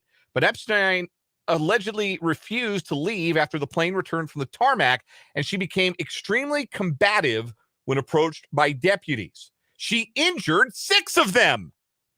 6 deputies. Like Jackie Chan fighting ninjas. She injured 6 deputies while resisting arrest, including biting one on the arm and breaking skin and kicking another officer in the groin. Epstein also threatened the officer, saying her uncle is friends with former President Donald Trump and that she knows powerful people. Now, this is not entirely a lie because Shannon Epstein's uncle is former mayor of New Jersey and presidential candidate Mayor of New Jersey, Governor of New Jersey, and presidential candidate Chris Christie. If you know anything about Chris Christie, not to get too political on here, but friend with Donald Trump is maybe not quite right all of the time. No. Maybe an oversimplification of a more complicated relationship. I would say that's factual. Anyhow. Not the closest friends. Yeah, like not buddy. Jefferson Parish Sheriff's Office spokesperson Jason Rivarde told the New York Post, throughout her entire interaction with deputies, she repeatedly stated they would lose their jobs or be arrested because of her familial relationships. She ultimately had to be handcuffed to a wheelchair before being removed from the area. She was charged with 6 counts of battery on a police officer, 3 counts of disturbing the peace, 1 of resisting arrest by force, and 1 of remaining after forbidden. Her next court date is scheduled for January 23rd. Chris Christie could not be reached for comment by the New York Post.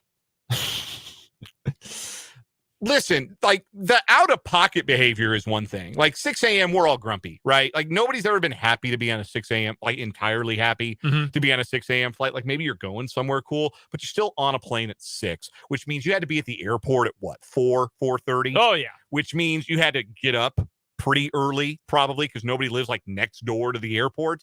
So you're up a little early. You probably didn't get a lot of sleep. You're a little grumpy. But still, way out of pocket to accuse anybody. I don't think it necessarily matters that the family was Latino or otherwise. accusing anybody out of the blue of smuggling cocaine is some wild stuff. And then she injured 6 deputies. Yeah, man, that's wild. Like, they must have come at her like, the old movie trope, like Black Ninja style, one at a time. No, go fight her 6-on-1. If she worked her way out of that, obviously she has missed her calling as the greatest MMA superstar of all time. Got a comment on YouTube. The FAFO factor with this one is massive. Yeah, for who? The deputies? See, I feel like they did some FOing. They found out. Yeah, but also her. Like, you assault 6 sheriff's deputies, it's not going to end well for you. There's no, happy ending to that story if you are the perpetrator. No, handcuffed to a wheelchair and forced off a plane.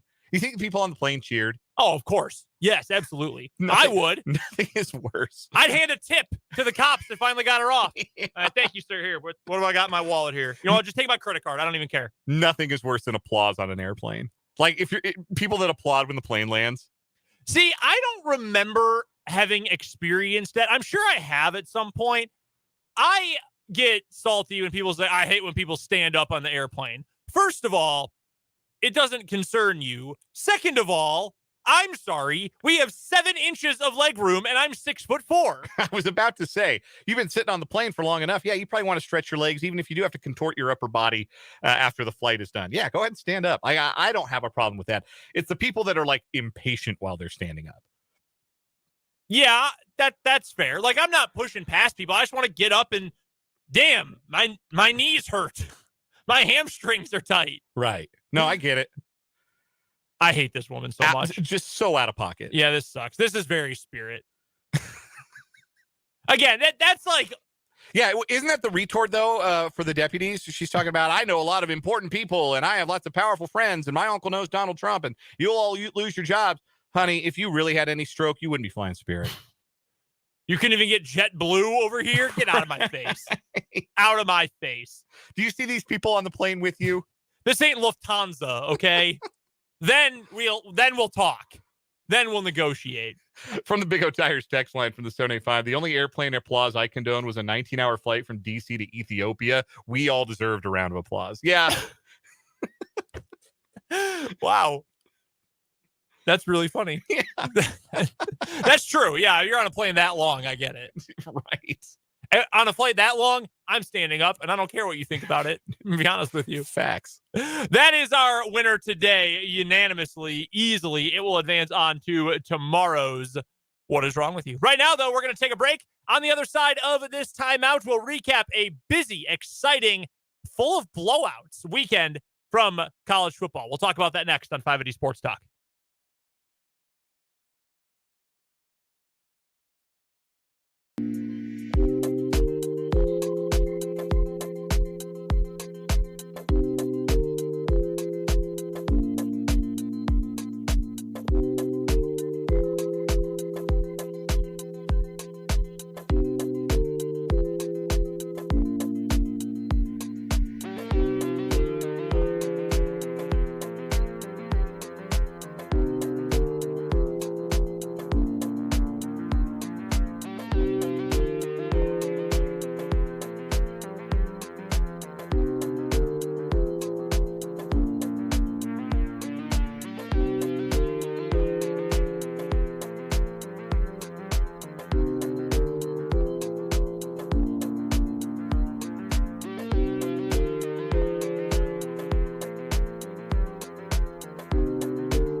We're back on 580 Sports Talk. Brendan and Dan here with you until 6 o'clock. Don't forget that coming up at 6 o'clock, we've got the first girls basketball edition for the year of our 580 Preps High School Basketball Coaches Club. 6 coaches joined us or will be joining us, I should say, for the show tonight.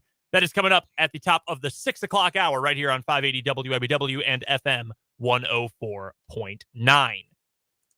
Busy weekend around high school basketball this past Friday night. Some good results, some surprising results for some city teams. Let's get to the college football, though.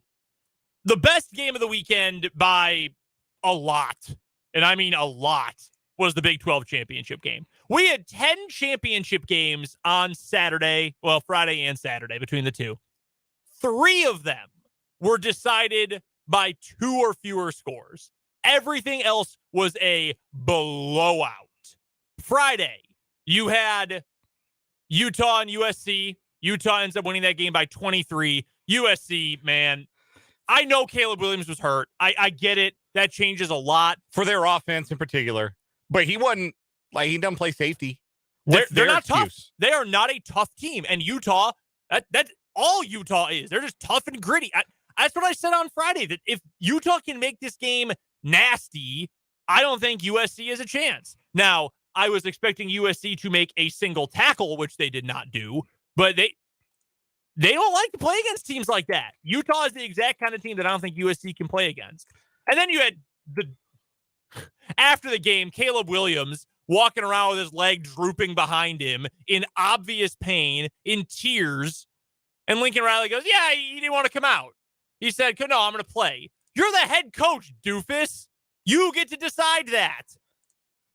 There was a gentleman wearing the number 7 for USC on defense, a sophomore from Pasadena, California, by the name of Kalen Bullock.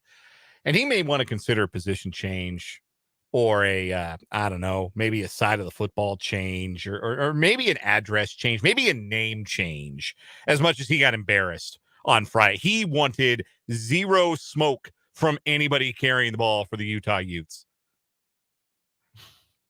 He's not going to, if he follows Coach 30 on Twitter, I hope that for his sake, he mutes that account. It's just going to be him. We were listening to the national radio broadcast because we're driving down to Texas. And they were like, a missed tackle, another missed tackle, spins through another tackle, just the whole second half. And then you saw it, and it was worse. Yes, they really looked like was. They were trying to they looked like, you ever have like a 4-year-old cousin try and get a piggyback ride from you? That's what it was. It really was. Also, it was embarrassing for USC. But look, Lincoln Riley is, as a coach, very much the same coach that he was at Oklahoma. Mm-hmm. You're going to get what that was at Oklahoma. That includes the bad stuff, too.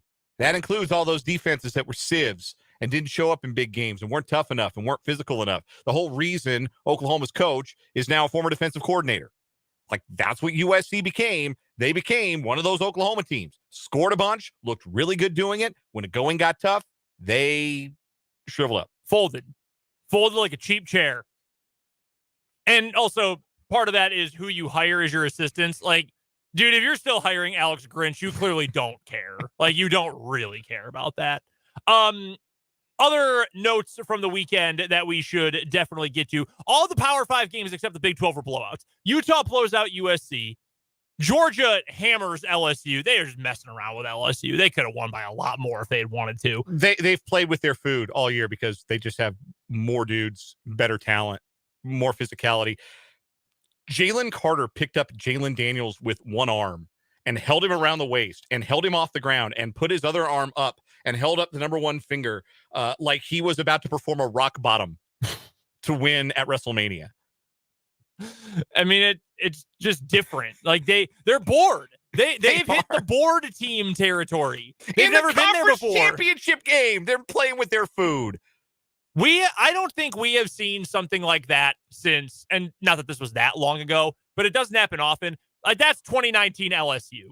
That's what that team was doing, where they just had NFL dudes everywhere, a truly generational quarterback, a potentially generational group of wide receivers, Chase and Jefferson. Yeah, pretty good duo, among others. Terrace Marshall was on that team, who's a nice player in the NFL. Clyde Edwards-Helaire. First round pick. Yeah. First round pick. Yeah. Defense was great. Multiple first round picks. That was them. They just toyed with teams.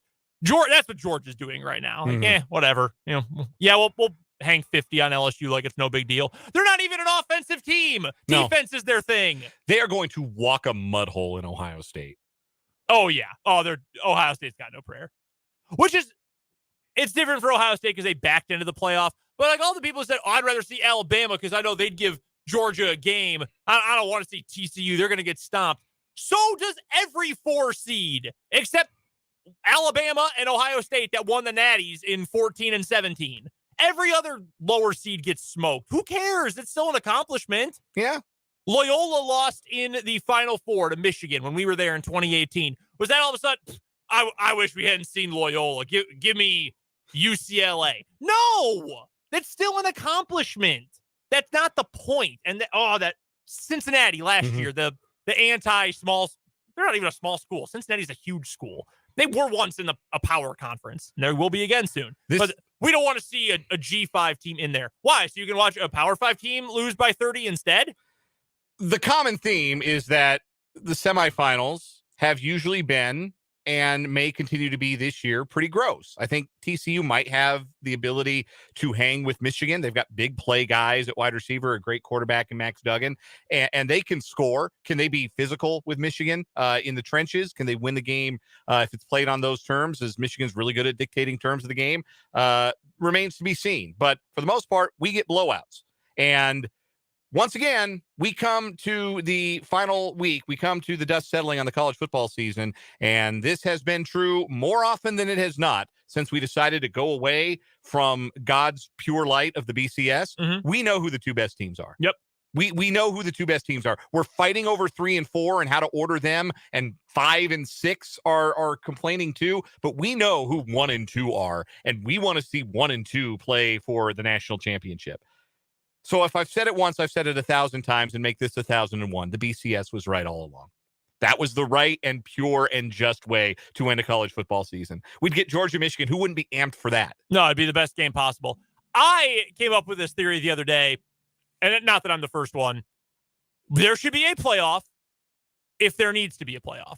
Like if TCU had gone 13-0, I would say, you know what, you got to have a playoff there. 3 undefeated teams. Throw in a 4th. Don't really care who it is. You got to have a playoff there. You got 2 undefeated teams who are clearly better than everybody else. Just scrap the semifinals. Just play those 2. We don't need one this year. Yeah. And if there's only one good team, well, I promise you we don't need semifinals.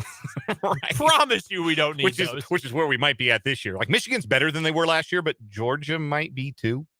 We don't even know how good Georgia is because they just mess around. That's all they do. Well, until they don't have to. Yes. In which case, then they'll whoop someone. Yes, until they had, like Tennessee, they had to play, and they walked a mud hole in Tennessee. They had to run it up on LSU, and they put a 50 burger on them with a mailman at quarterback.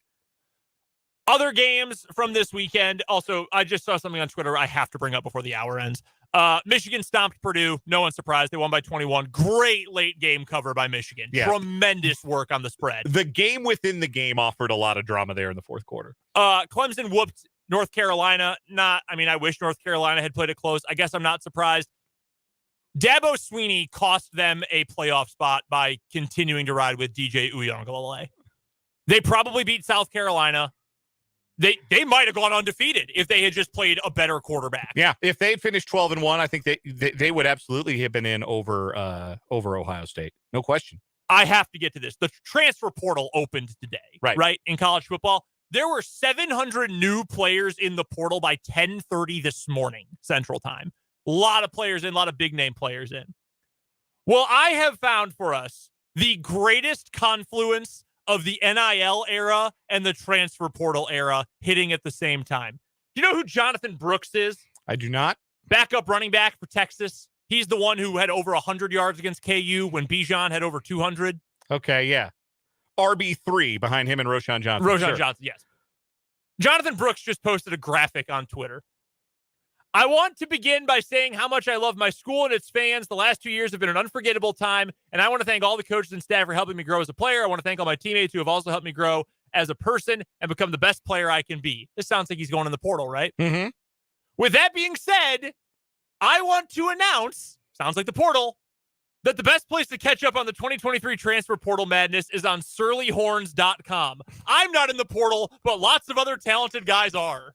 With a link to the message boards of surlyhorns.com. He got NIL deal with a message board. And That's incredible. He put up a graphic with holding the ball and everything. That is the funniest NIL deal ever. There are people getting grumpy about the NIL stuff, but man, that's humorous. That's really, really funny. Bijan's Dijon mustard, half the other, incredible.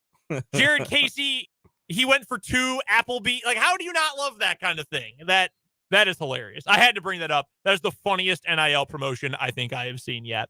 That does it for the 4 o'clock hour of 580 Sports Talk. We do have one more hour to come. We will get to our 580 Sports Talk headlines brought to you by Blue Dot. A lot to get to.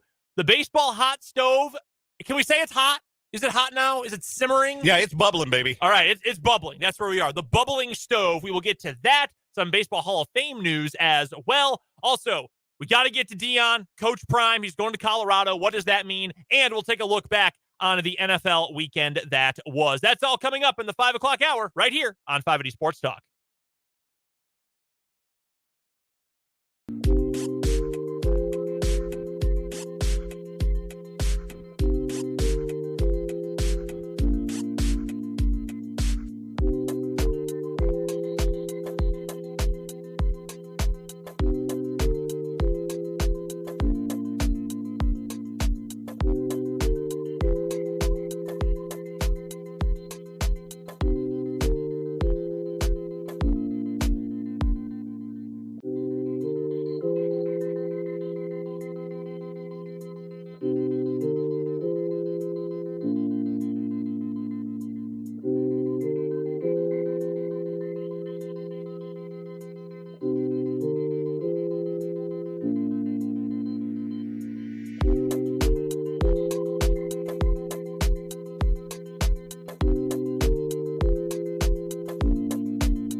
Chicago on 580 Sports Talk on this Monday afternoon. Brendan Dworzinski and Dan Lucero here with you up until 6 o'clock tonight.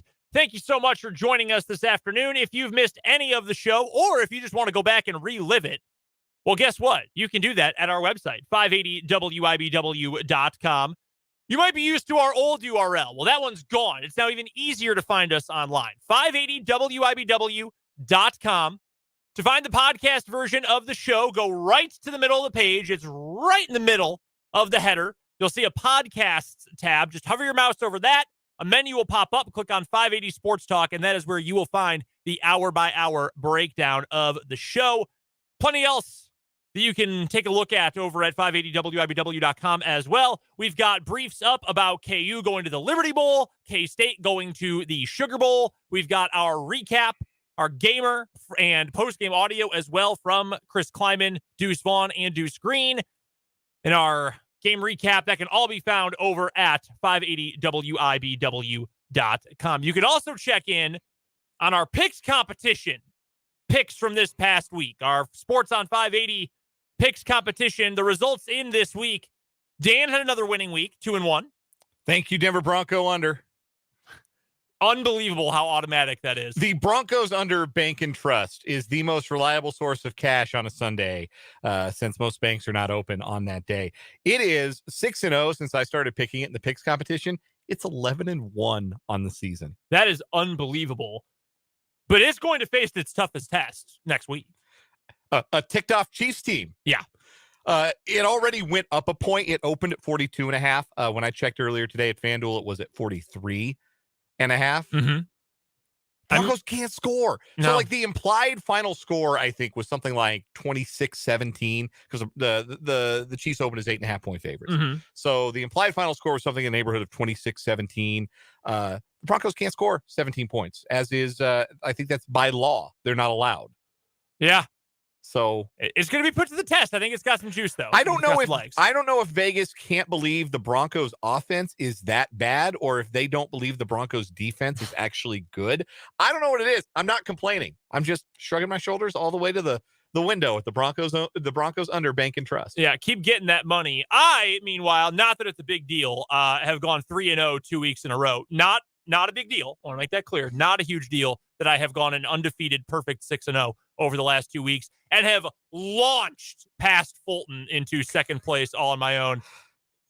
Fulton is struggling a little bit. Shout out to our guy, not feeling well today, but certainly probably didn't help that his picks also were butt this week. Yeah, the big bagel in the win column for our guy Fulton. So he went from first place like 4 weeks ago to now a game and a half up on last place. That's tough. And that is tough. Jake's still pulling up the rear. We're going to have to figure out how to do this for the just NFL the next few weeks while we are out of college football games, at least before bowl season begins. That can all be found at our website, 580wibw.com. We'll talk more NFL coming up later on this hour, but right now, it's time to get to our 580 Sports Talk headlines, brought to you, as always, by Blue Dot of Kansas. You can check our friends out online at bluedotkansas.com. First headline of the day, it's one of the biggest headlines from a busy weekend of college football. But Coach Primetime himself, Deion Sanders, has left Jackson State of the SWAC to go to Colorado. $5 million annually as his year one base salary. It could go up several million or multiple million anyway. A lot of escalators. A lot of escalators. Incentives. That's a lot of money, which I think if you're Colorado, if you're a Colorado fan, let me say, that part should be encouraging. I believe that because we have talked before about how that's probably not a very good job because they don't have a whole lot of want to. And that university kind of a weird relationship with its athletic department. And how much money are they actually going to pump into making it better? Well, they're giving Deion Sanders a buttload of money. It has already been reported, and Deion might have confirmed this himself, they're going to relax standards for getting players on the team. Not only was that confirmed by Deion, that was confirmed by the university. So they've got some I don't know the best way to summarize this, but some restrictions on taking credits for transfer students from other universities or from junior colleges. It's a little tougher there. It's a little more restrictive there at Colorado, and they're going to rip those walls down. They are going to make it much easier for, say, aspiring football players who might want to transfer schools in the transfer portal to attend the University of Colorado and still maintain the same academic standing. So you've already got that in place. There has been talk from just Coach Prime, among other people, that hundreds of people in the transfer portal have already reached out to Colorado. Hundreds of players. He told the players at Colorado, people have viewed this differently, the way he talked about, I'm bringing my own baggage and his Louis. Yeah, and essentially saying that went over like a wet fart in church in that room, by the way. Like, not surprised. You really watch that video of him talking to his players where he's telling them, there's going to be no hats and no phones in my meetings while wearing a hat and being videotaped by a documentary crew. I don't know how that went over with those guys, but at the end of the day, how many of those guys are ever going to play for him? Is it less than 10%? Because I think it might be. And that's the point I wanted to get to, is that a lot of people saw that video and took it as, well, he's telling these dudes you're already being replaced. Maybe I was giving him too much of the benefit of the doubt. I thought it was more so, well, I mean, if you're not good, you're not going to play, obviously. Mm-hmm. I thought the message was more so either like buy your ticket to the show because the show is Dion, and we'll get to that in a second, or you can get out. I don't think it was quite as cut and dry as just you're all already replaced. But then he said in his introductory press conference, hey, there's my son. He's your quarterback.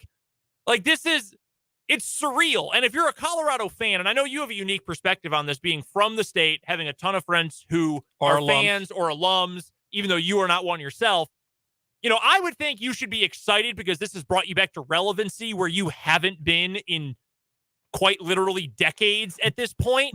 Ask yourself this if you're listening. When was the last time you thought about Colorado football in any other context in, oh, they still have a team, or, oh, man, they stink? Like, when was the last time you thought about Colorado football in a positive way? Most people probably missed the 1 year in the last decade and a half they were good.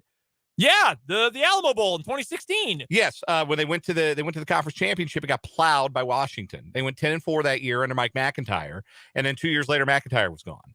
And by the way, what happened to their bowl game too? They got plowed by Oklahoma State. Annihilated by Oklahoma State. Yeah. So this is like you said, it's a return to relevance. And I don't know a single CU alum, like personally, of the people that I know or the people that I am familiar with on social media who are Buffs fans / Buffs alums, one or the other or both, who are not fired the hell up that they are relevant again, that they matter again, that Colorado football is a going concern and not a laughing stock, at least here and now as we sit, because bringing in a guy who's 27-5 over his last 3 seasons at Jackson State, who has a window into recruiting and the portal that is more vast than any other coach they could have reasonably hired. He will have more access to talent than anybody else that Colorado could possibly have hired to be their head coach. And that's how you win at the end of the day. You have dudes. You win with dudes. And Colorado hasn't had dudes in 2 decades. 2 decades they haven't had dudes. Now they're going to get some dudes. Shader Sanders, Deion's son, is a dude. He was a 4-star prospect. Yeah. He'd start for a lot of Power 5 teams. Colorado did not have a starting caliber, Power 5 caliber quarterback on their roster this year. They're going to have one. If Travis Hunter, the number 1 recruit in the country in some rankings last year, who stunningly decommitted from Florida State and went to Jackson State as a true freshman, if he comes to Boulder, he will be the most talented player to wear a Buffs uniform since, Rashaan Salaam. Like, it's been a long time wandering in the desert for CU fans. So I do not blame them or begrudge them their excitement. Hell, their arrogance. They should be excited. They matter. Deion picked them. Of all the places he could have gone, he picked Boulder, Colorado. He picked a downtrodden program that got outscored by almost 400 points aggregate in their 12 games this year. It's a big deal for Colorado football. It's also a short-term fix and short-term excitement, and I don't know what this looks like in the long term, because what you are getting at the end of the day when you hire Deion Sanders, like you put it, you're getting the show. Boulder, Colorado is now the location for the Deion Sanders show starring Deion Sanders. And anything and everything that Deion Sanders has ever done in his public life has been for the advancement of one person and one person only, and that person is Deion Sanders. It is all about him and what he can do to enhance his brand, enhance his stature, enhance his bag. He'll look you in the eye and say, this isn't about a bag. God told me to be here. Come on. Come on. You made a song called Must Be the Money. Be honest about what this really is. It is now the home of the Deion Sanders Show. And that is what your program is now. A lot of people like for their school or community's college football team to mean something or reflect something about the community or reflect something about the learning institution. Colorado football now is a funhouse mirror reflecting Deion Sanders. And it will be whatever he decides it is going to be for however long it is he decides it's going to be that, and before he leaves for greener pastures. This might really work. They're going to get better players than they've had there in a long time. They'll probably get back to some bowls. They'll be on TV a lot more. They'll be way more interesting to watch than they have been. But what happens when it's over? See, and there's the thing for me. Like, the way I'm not surprised he left Jackson State. I'm not even really surprised at the way he did it. But to bring in a video crew and to do it all on camera right after their biggest game of the year, like, you could have waited a day, dude. We've known this was going to happen for 3 days. You could wait till Sunday to make this happen. He flew out of Jackson the day of their game. Yeah. Didn't do a post-game press conference. Just booked it. Just told his players, hey, I'm out. Thanks for being here. And I'll see the good ones in Colorado in a couple weeks. Like, yeah, it's just, if you're a Colorado fan, be excited because you're probably going to be good. It's actually getting reported, as you were talking, Dan, that they are going to hire, Colorado is, Kent State head coach Sean Lewis.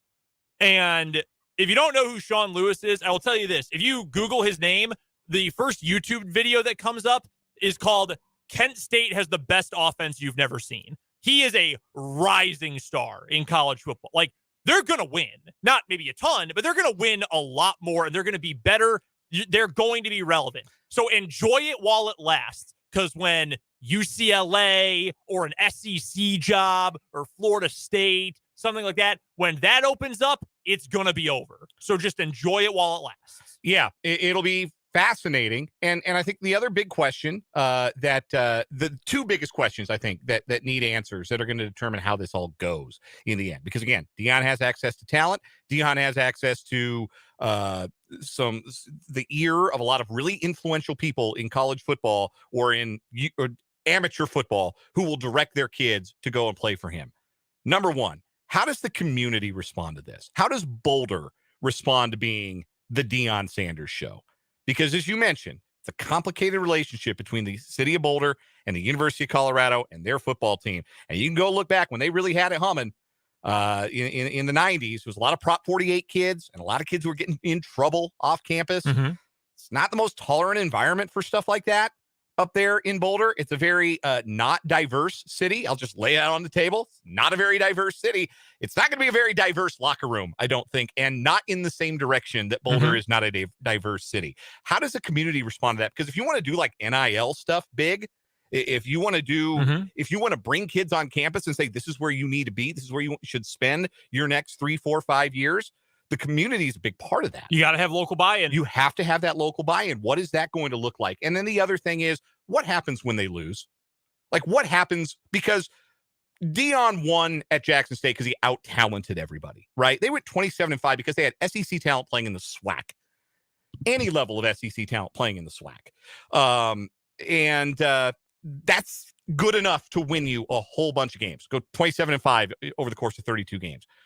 What does a Deion program look like that goes 7-5 or 6-6? What does that look like? Looks like a guy who's going to have that documentary crew ready to film a flight somewhere else. Yeah, how does Deion handle that? That's the real question. How does Deion handle losing? Because he could bring in 30 guys from Jackson State or the portal, and that would get the talent level in that Colorado locker room to roughly average in the Pac-12. Couple quick other notes on college football, because we do have a bunch of headlines we need to get to. So a couple quick notes here. Other coaching notes. Scott Satterfield has left Louisville. He is now the head coach at Cincinnati. And guess what? A lot of people at Louisville are saying, thank God. A lot of former players have come out on Twitter and been like, this dude sucks. We hate him. He told his players he was leaving by FaceTime. Bad, bad, bad. I actually think that's a pretty bad hire by Cincinnati. Louisville wanted to get rid of him, so they actually might have lucked out here. Also, Tulsa, they have had like 8 different coaches they've been apparently targeting. Most recent report is they're going to hire former Indiana head coach and Ohio State assistant Kevin Wilson to be their new head coach. If you don't remember that name, here's all you need to know. He was investigated twice by the University of Indiana for his treatment of injured players and was eventually forced to resign. And a team hired him. That you should expect more. If you're a Tulsa fan, you should expect more. Also this, and I know we're going through this quickly, we talked about Michael Penix coming back to Washington. That's a big deal. You know, NIL making a huge impact. If Kayshon Boutte came out this year, where do you think he'd be drafted? The LSU wide receiver? He'd probably be the first 3 rounds, first 2 rounds, probably. I don't know if he's a slam dunk first round pick, but top 2 rounds, maybe early 3rd. He's staying at school.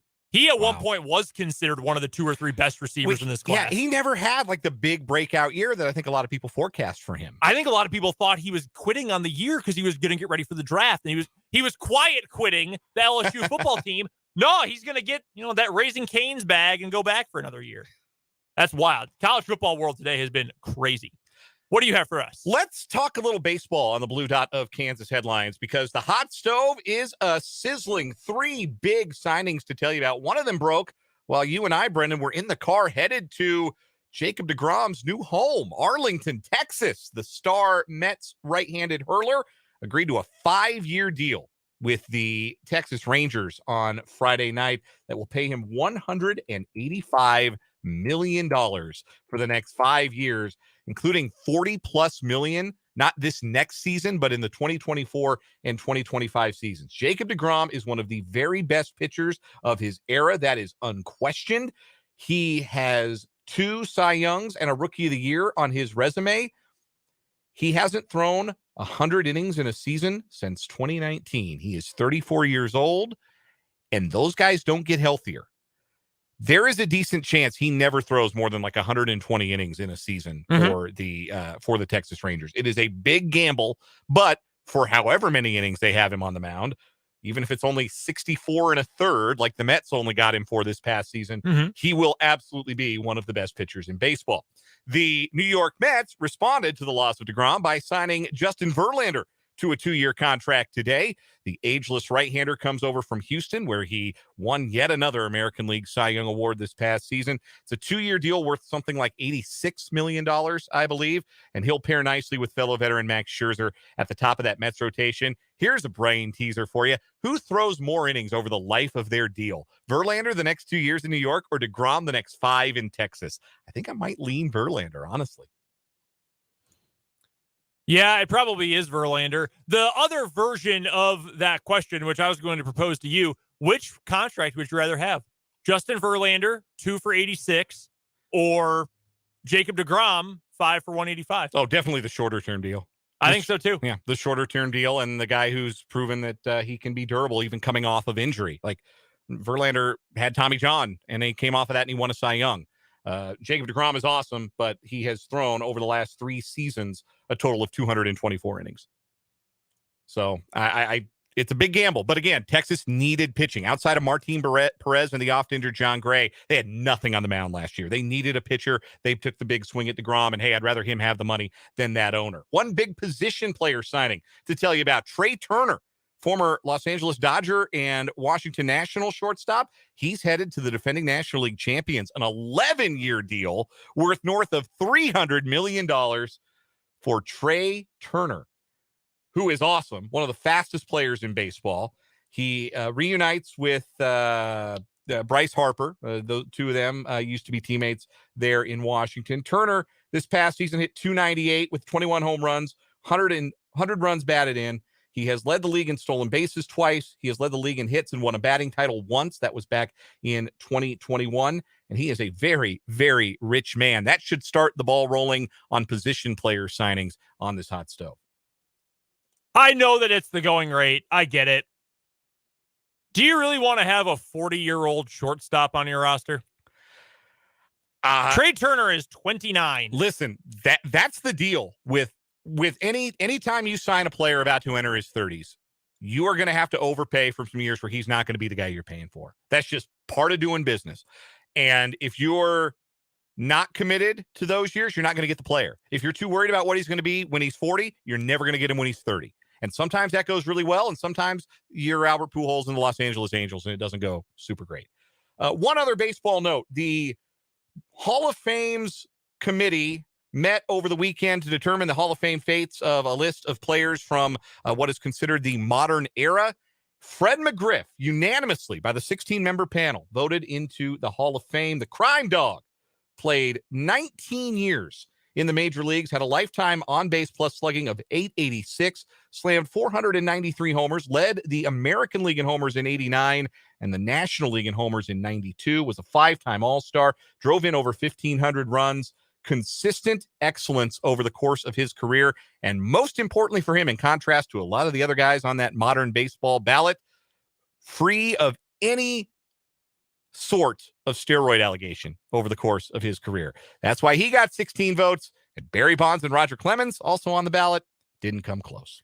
The funny part about that ballot is, remember after his 9th year of eligibility for the regular voting for the Hall of Fame, when Curt Schilling, after threatening or saying that he wanted to murder journalists, said he didn't want them voting for him for the Hall of Fame. He wanted people whose opinion really mattered to vote for him. Mm-hmm. He got 71% of the vote his 9th year on the original ballot. Yeah.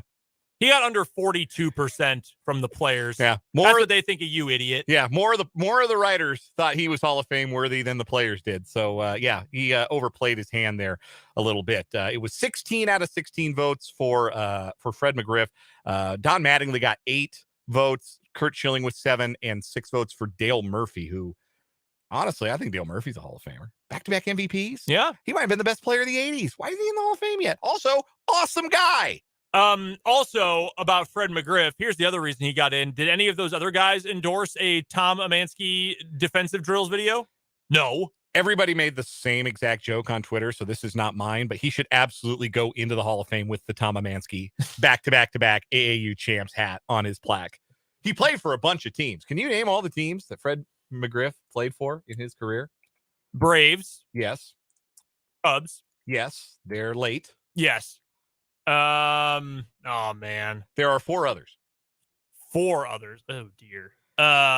He played the most games with the Braves. Yeah. His second 636 games with the Braves. 578 games with the Blue Jays. That's who he broke in with. Okay, Are the Rangers on this list? No, they are not. All right. It was the Blue Jays then. I knew there was another blue team. 577 games with the Devil Rays. Back when they were called the Devil Rays. Oh, yeah, okay. He was an all-star for Tampa Bay in 2000, in fact. Yeah. 388 games with the Padres. That's who acquired him from Toronto and then traded him famously at the deadline the day the Atlanta Fulton County Stadium press box caught on fire. That was the Fred McGriff trade from San Diego to Atlanta in 1993. Mm-hmm. 2 years with the Cubs, 195 games, and then one forgettable 2003 season with the Dodgers, where even as a 39-year-old part-time player, he still had a league average OPS. Great player, yeah. And very cool honor for the Crime Dog, who nobody has a bad thing to say about. Yeah, no, I'm very happy he's in. That'll do it for our 580 Sports Talk headlines brought to you by Blue Dot of Kansas. Go visit our friends online. They will help you make sure your house, your home is in tip-top shape for the winter weather. Hit them up at blue.kansas.com. Let's take a break. We're going to whip around the NFL weekend that was next here on 580 Sports Talk.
5:32 on 580 Sports Talk. Brendan and Dan here with you. Don't forget that coming up at the top of the hour, we will have the first girls basketball edition of the 580 Preps High School Basketball Coaches Club for this season. 6 city coaches are on tap to join us this evening, so we are looking forward to getting to talk about the start of the girls basketball season. That's coming up from 6 to 7 right here on 580 WIBW. Wanted to get to some of the news from around the NFL world this weekend. Let's start with some personnel news here, Dan. Baker Mayfield got released today by the Panthers. He reportedly asked for his release. There was also a report earlier this afternoon. The Panthers were more than willing to do it because they don't really need him around. They ain't going anywhere. He's not part of the future. He was also a Matt Rule acquisition. His acquiring was all on Matt Rule. Well, if you're trying to purge everything Matt Rule related, understandably so, makes sense you'd move on from him. Look, I get that he rubs a lot of people the wrong way. I've always been a Baker Mayfield fan. He's been awful this year. He has been truly, genuinely awful this year. I still think it was dumb of him last year to play through that injury. I would not be surprised if he did some long-term damage. He also totally screwed up his reputation as a player and made things, I mean, it was out of his control how bad things got in Cleveland. Obviously, they got their own problems. But I do feel kind of bad for him, and he'll end up somewhere. I'm not quite as down on him as Matt Verderame, who earlier said maybe he can compete for a USFL starting job. Yeah. Someone will make a claim for him. Yes. I think it's going to be Houston, personally. Yeah, I think you may as well and get him in your building and see how he fits. And I mean, you've already moved on from Davis Mills. You already know that ain't it. Kyle Allen is nobody's idea of it. Maybe give Baker Mayfield a try. It's still amazing that in 2020, it looked like his ascendance was preordained. Mm-hmm. He was terrific in 2020. Browns went 11-5. He completed 63% of his passes, 26-8 touchdown to interception ratio. He was super that year, and he got the Browns to the playoffs, and he got the commercial bag from Progressive, and everything looked like it was going to be great. And I do wonder if he's done maybe some long-term damage, not just physically, but to his psyche from trying to play last year through injury. Oh, I'm sure. And that can be really, really hard to recover from. He's only 27. I mean, I think he will get another chance. He's a former number 1 overall pick, a former Heisman winner. Like, those guys get chances. And I don't believe we've seen the last of Baker Mayfield, but certainly I think if you're acquiring Baker Mayfield thinking that you're getting the guy he looked like he was going to become after 2020, that ship has sailed. It's a bummer because it really seemed like there was going to be something special there. He was so Cleveland. Like, he was the perfect fit for that franchise. Chip on shoulder kind of guy. I really had that dog in him. Yeah. It really felt right, and really felt like that was going to work out. But just another lie that the 2020 year in sports told us. Apparently, he got them a playoff win, man. Like, that is unbelievable. That I still think it'll be Houston. Houston has put in multiple claims on dudes because they have first priority on the waiver wire because they are god awful. And honestly, maybe they can dupe someone into trading them 3 first-rounders for the number 1 overall pick. Seriously, they'd be like, hey, we got Mayfield, we got Mills. We'll figure it out till next year. We'll suck. We'll get Caleb Williams next year. You want Bryce Young? You want CJ Stroud? What do you give us? Maybe that's the plan. Who knows? I would not put anything past the Houston Texans franchise. Other notes from the NFL weekend. Man, where to even start? There were some really good games this weekend. A lot of intrigue all over the place. Let's start with what we were talking about with Matt Verderame and some of those defenses in the NFC. We got to start, I think, with San Francisco if we're going that route. We'll get to the Cowboys in a second. I said it earlier. I feel bad for Jimmy G. I really, really do. It's been a weird year for him. His teammates love him. Broken foot. He's done for the year. It's the rocket ship, Brock Purdy, who is going to wrap up the year for San Francisco. Unfortunately for them, we are already in December. We are not in Brocktober, so his powers are behind him at this point. they're not winning anything with Brock Purdy as their No. quarterback. Maybe a playoff win because their defense is so nasty. Like Kyle Shanahan and all those dudes at the skill spots can make something shake with just about anybody at quarterback. Like they're going to move the ball and score points. They're not going to go out and look like the Broncos all of a sudden because Brock Purdy's their quarterback. Kyle Shanahan will scheme some stuff up, and Christian McCaffrey and Deebo Samuel and George Kittle will make some plays. They'll be respectable on offense, but they're going to go beat anybody good. Are they going to go on the road and beat anybody good? No, I've seen Brock Purdy's movies. Like, I know how that ends. So, yeah, and it's too bad because, I mean, this is a team that, like, they had everything but the quarterback, you felt like, going into this year to make a run. And then the skill position room got even better when they added Christian McCaffrey. But now they're down to Brock Purdy. And it's not like... Isn't it wild? Because you're right. I mean, their quarterback situation has changed so many times. You went from, I mean, we can't go all the way with this guy. We got to trade a bunch of picks to get the ultimate high ceiling, low floor prospect in Trey Lance. He gets hurt right away. So you bring back in Jimmy Garoppolo and you're back in the, well, we don't know that we can win in the playoffs with this guy. Then he gets hurt. And now you've got a dude who we have the film. Yeah. We've got tape. I cannot wait until his first hilarious turnover. Nobody innovates in the field of turning the football over quite like Brock Purdy does. I can't wait for him to throw an interception that wedges itself between the top of a player's helmet and their face mask or something, or I don't know, sits on the football and it squirts out from behind his backside like a chicken laying an egg, and a fumble was recovered by the other team. Everybody's going to laugh and say, "Oh man, this Brock Purdy can't take care of the football." And all of us who watch college football in the Big 12 specifically are going to say, "There's our boy." I was going to say, can I interest you in the 2021 Cheez-It Bowl? Remember when he went up and tried to spike it like he was Destiny Hooker for the U.S. women's volleyball team? I laughed so loud at the end of that game, I frightened my wife. Brock Purdy he's got not quite Jameis Winston levels of physical comedy, but it's not that far off. There's a lot of physical comedy that comes with the Brocket chip. So, yeah, they're not going anywhere because even with Jimmy, there was obviously a ceiling. We know that. We have seen that in action multiple times in recent years. They can't win with Brock Purdy. I'm sorry, Iowa State fans, but it ain't going to happen. The Cowboys, though, they do have a quarterback who we have talked about has never won a big game, but he's better than Brock Purdy. He's better than Jimmy Garoppolo, and they've also got a nasty defense. And I know the Colts stink. They are really bad, really, really bad. That dead cat bounce came hurtling back to earth real fast after that first win under Jeff Saturday. That Cowboys defense had, 5 takeaways last night, most of them coming in the third quarter. They scored 33 points unanswered in one quarter yesterday. It's hard to get 33 points between two teams in a single quarter. They did it on their own. That defense feels like it's hit a bit of a stride. And the NFC East somehow has become the best division in football because there's a handful of teams that are real scary. Yeah, the Giants and Washington tied. Hilarious. Yesterday. Love it. Ties are extremely funny, but I actually thought that's a tie where both teams come out of it maybe looking a little cowardly for how overtime went, but also came out of it looking kind of decent. Yeah. I mean, it could cost one of them a playoff spot. Washington fell out of the wild card places with Seattle's win yesterday. Seattle at 7-5, Washington at 7-5-1. It's actually behind Seattle in the standings. But those teams, I thought, acquitted themselves pretty well. Washington's defense is genuinely pretty good, and they're going to get Chase Young back soon too. And they've got some mojo with Taylor Heineke. I don't know that I would call them a good team, but they're better than I was probably willing to give them credit for a couple of weeks ago. But back to your point about Dallas, their defense, what they can do, what Micah Parsons can do to dictate a game, to completely keep an offense from doing any of the things that they want to do and executing in the way that they want to, just wearing a team out for 60 minutes. It's awfully impressive. It's as good as any defense in the league. And if you want to say it was the best one, or at least the best front seven in football, I'd have a hard time arguing with you.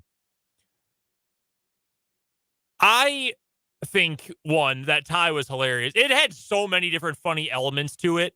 There was a stat before the game that I think it was ESPN's model had the loser of that game was going to lose 40 percentage points on its playoff odds. Well, no one lost. So that never came into play. Also, as much as this hurts my favorite team, it's also hysterically funny. The Packers were going to, with a win, improve their playoff odds. I mean, they're out of it, but their chances of staying alive improved no matter who lost, Giants, Commanders, as long as somebody lost. Well, they tied. So the Packers' playoff chances actually got diminished by that happening, which is actually very funny. I'm not even mad. I find that hilarious. This Cowboys team feels like it's for real, but again, I have to agree with what Matt told us earlier. It's like, you trust Mike McCarthy? You trust Dak Prescott? We saw how that game ended last year with San Francisco. Yeah. We saw how that went down. Do you trust that their weapons are enough to get it done? The right ones, yes. They need to mothball Zeke. I know he scored a touchdown, went into the kettle, and everybody laughed. It's a fun celebration. They're going to find him. It's stupid. I don't care. The celebration is cool. Anytime anybody goes in the kettle, it rules.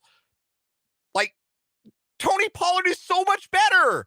Every time you give it to Zeke, you're lighting it down on fire. Just give it to Tony Pollard all the time. Pollard should be getting 75% of the carries. The fact that it's a job share is mind-blowing. I feel like it's a bit from Jerry Jones because he got railed for that pick. That he's just, no, we are committed. Zeke is our guy. We're committing to him. Pollard's averaging over 1.5 yards more per carry. Mike McCarthy's not smart enough or fun enough to do this. And has 9 fewer carries in 2 more games.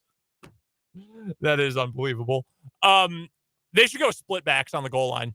Yeah, they should. Like inside the 5, you should go split back. The old pro set? Yeah. Tony Pollard on the toss. Zeke on the dive. What are you going to do to defend that? I forget which year on Madden that the only way I could run the ball, this was when Madden was starting to get kind of crummy there in like the early 2010s. Mm-hmm. The only play I could successfully run the ball was split backs, halfback toss. That was it. That's very funny. I had I think, what was it, Madden 04 maybe, the Michael Vick one, where I definitely ran everything out of the pro set. We have a texter from the Big O Tires text line asking if the Cowboys play the Eagles again. Yes, they do. Christmas Eve. Ho, ho, ho.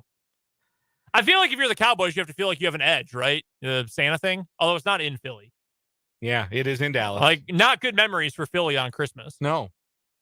Yeah, I think I don't know if the Cowboys are for real, but they're going to be nasty. They are going to be nasty. A very tough out. You don't want to play them. Other notes from around the weekend. Deshaun Watson sucked. That was fun. Yeah, the sex pest back at quarterback. A lot of people were really disgusting about that. A lot of people were not disgusting and rightly booed the sex pest. They scored 6 offensive points against the Texans. Yeah, they kept scoring non-offensive touchdowns. They had 2 defensive touchdowns on a punt return for a score. After going down 5-0.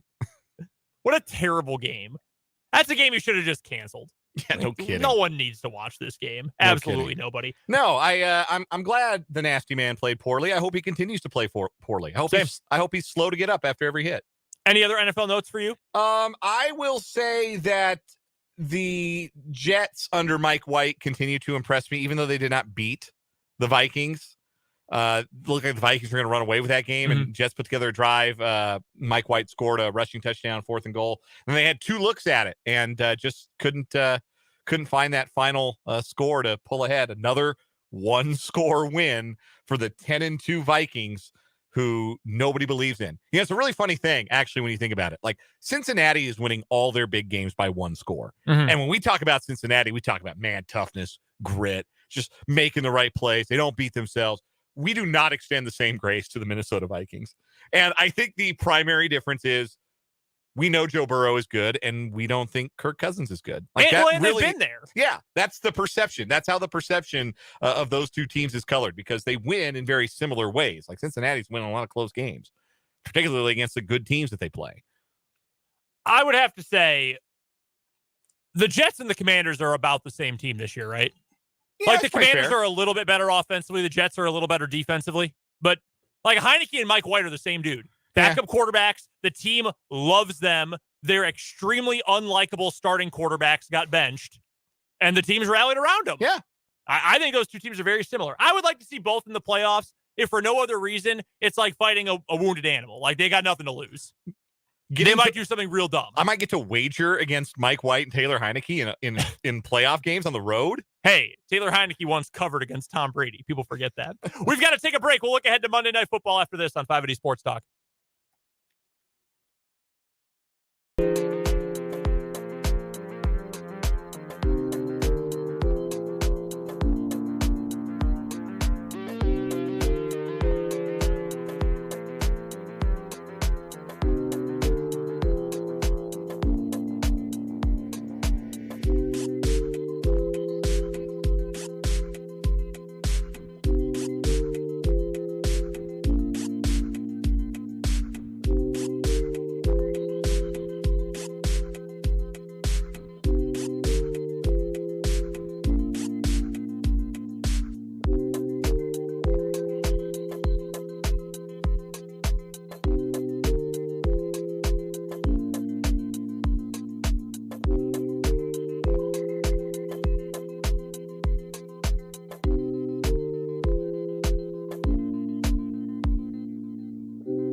Sports Talk with today's final word.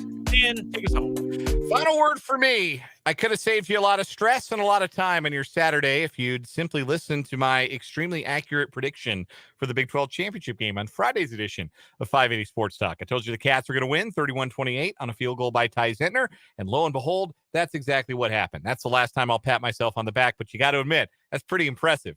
Not more impressive than what the Cats did, though. Toe-to-toe with a TCU team that had beaten them in the regular season, took their best punch, went to overtime, and delivered a haymaker blow with the goal line stand of the year in college football. A true team effort, a true unselfish effort. Everybody who put on a K-State uniform this year owns a piece of that one. The family really, really matters. Really, really does bring it all home for Kansas State football. Congratulations on the Big 12 title. Final word for me today. The Kansas City Chiefs are still, I think, going to get the number 1 seed. They've still got everything they can possibly want to accomplish in front of them with that cake schedule they've got coming up next. But I'm going to be honest with you. You might find that Bengals team again in the playoffs, a team that has owned you, a team that has found the ways to win. Well, you have now 3 times in 1 calendar year found about as many ways to lose as possible. Got to get your head straight against that team. You know you can beat everyone else. You got to find a way to beat that team before you can be confident about going back to the Super Bowl in 2023. That does it for 580 Sports Talk today. Don't forget that coming up at the top of the hour, we've got our girls basketball edition. First one of the year of our 580 Preps High School Basketball Coaches Club. Coming up tomorrow on 580 Sports Talk, Michael Swain will join us to talk all things Kansas Jayhawks. They're going to the Liberty Bowl. How about that for the Jayhawks? And we will be talking plenty of Chiefs, NFL, and so much more. So until then, for Dan Lucero, I'm Brendan Dworzinski. We'll talk to you tomorrow from 3 to 6 here on 580 Sports Talk.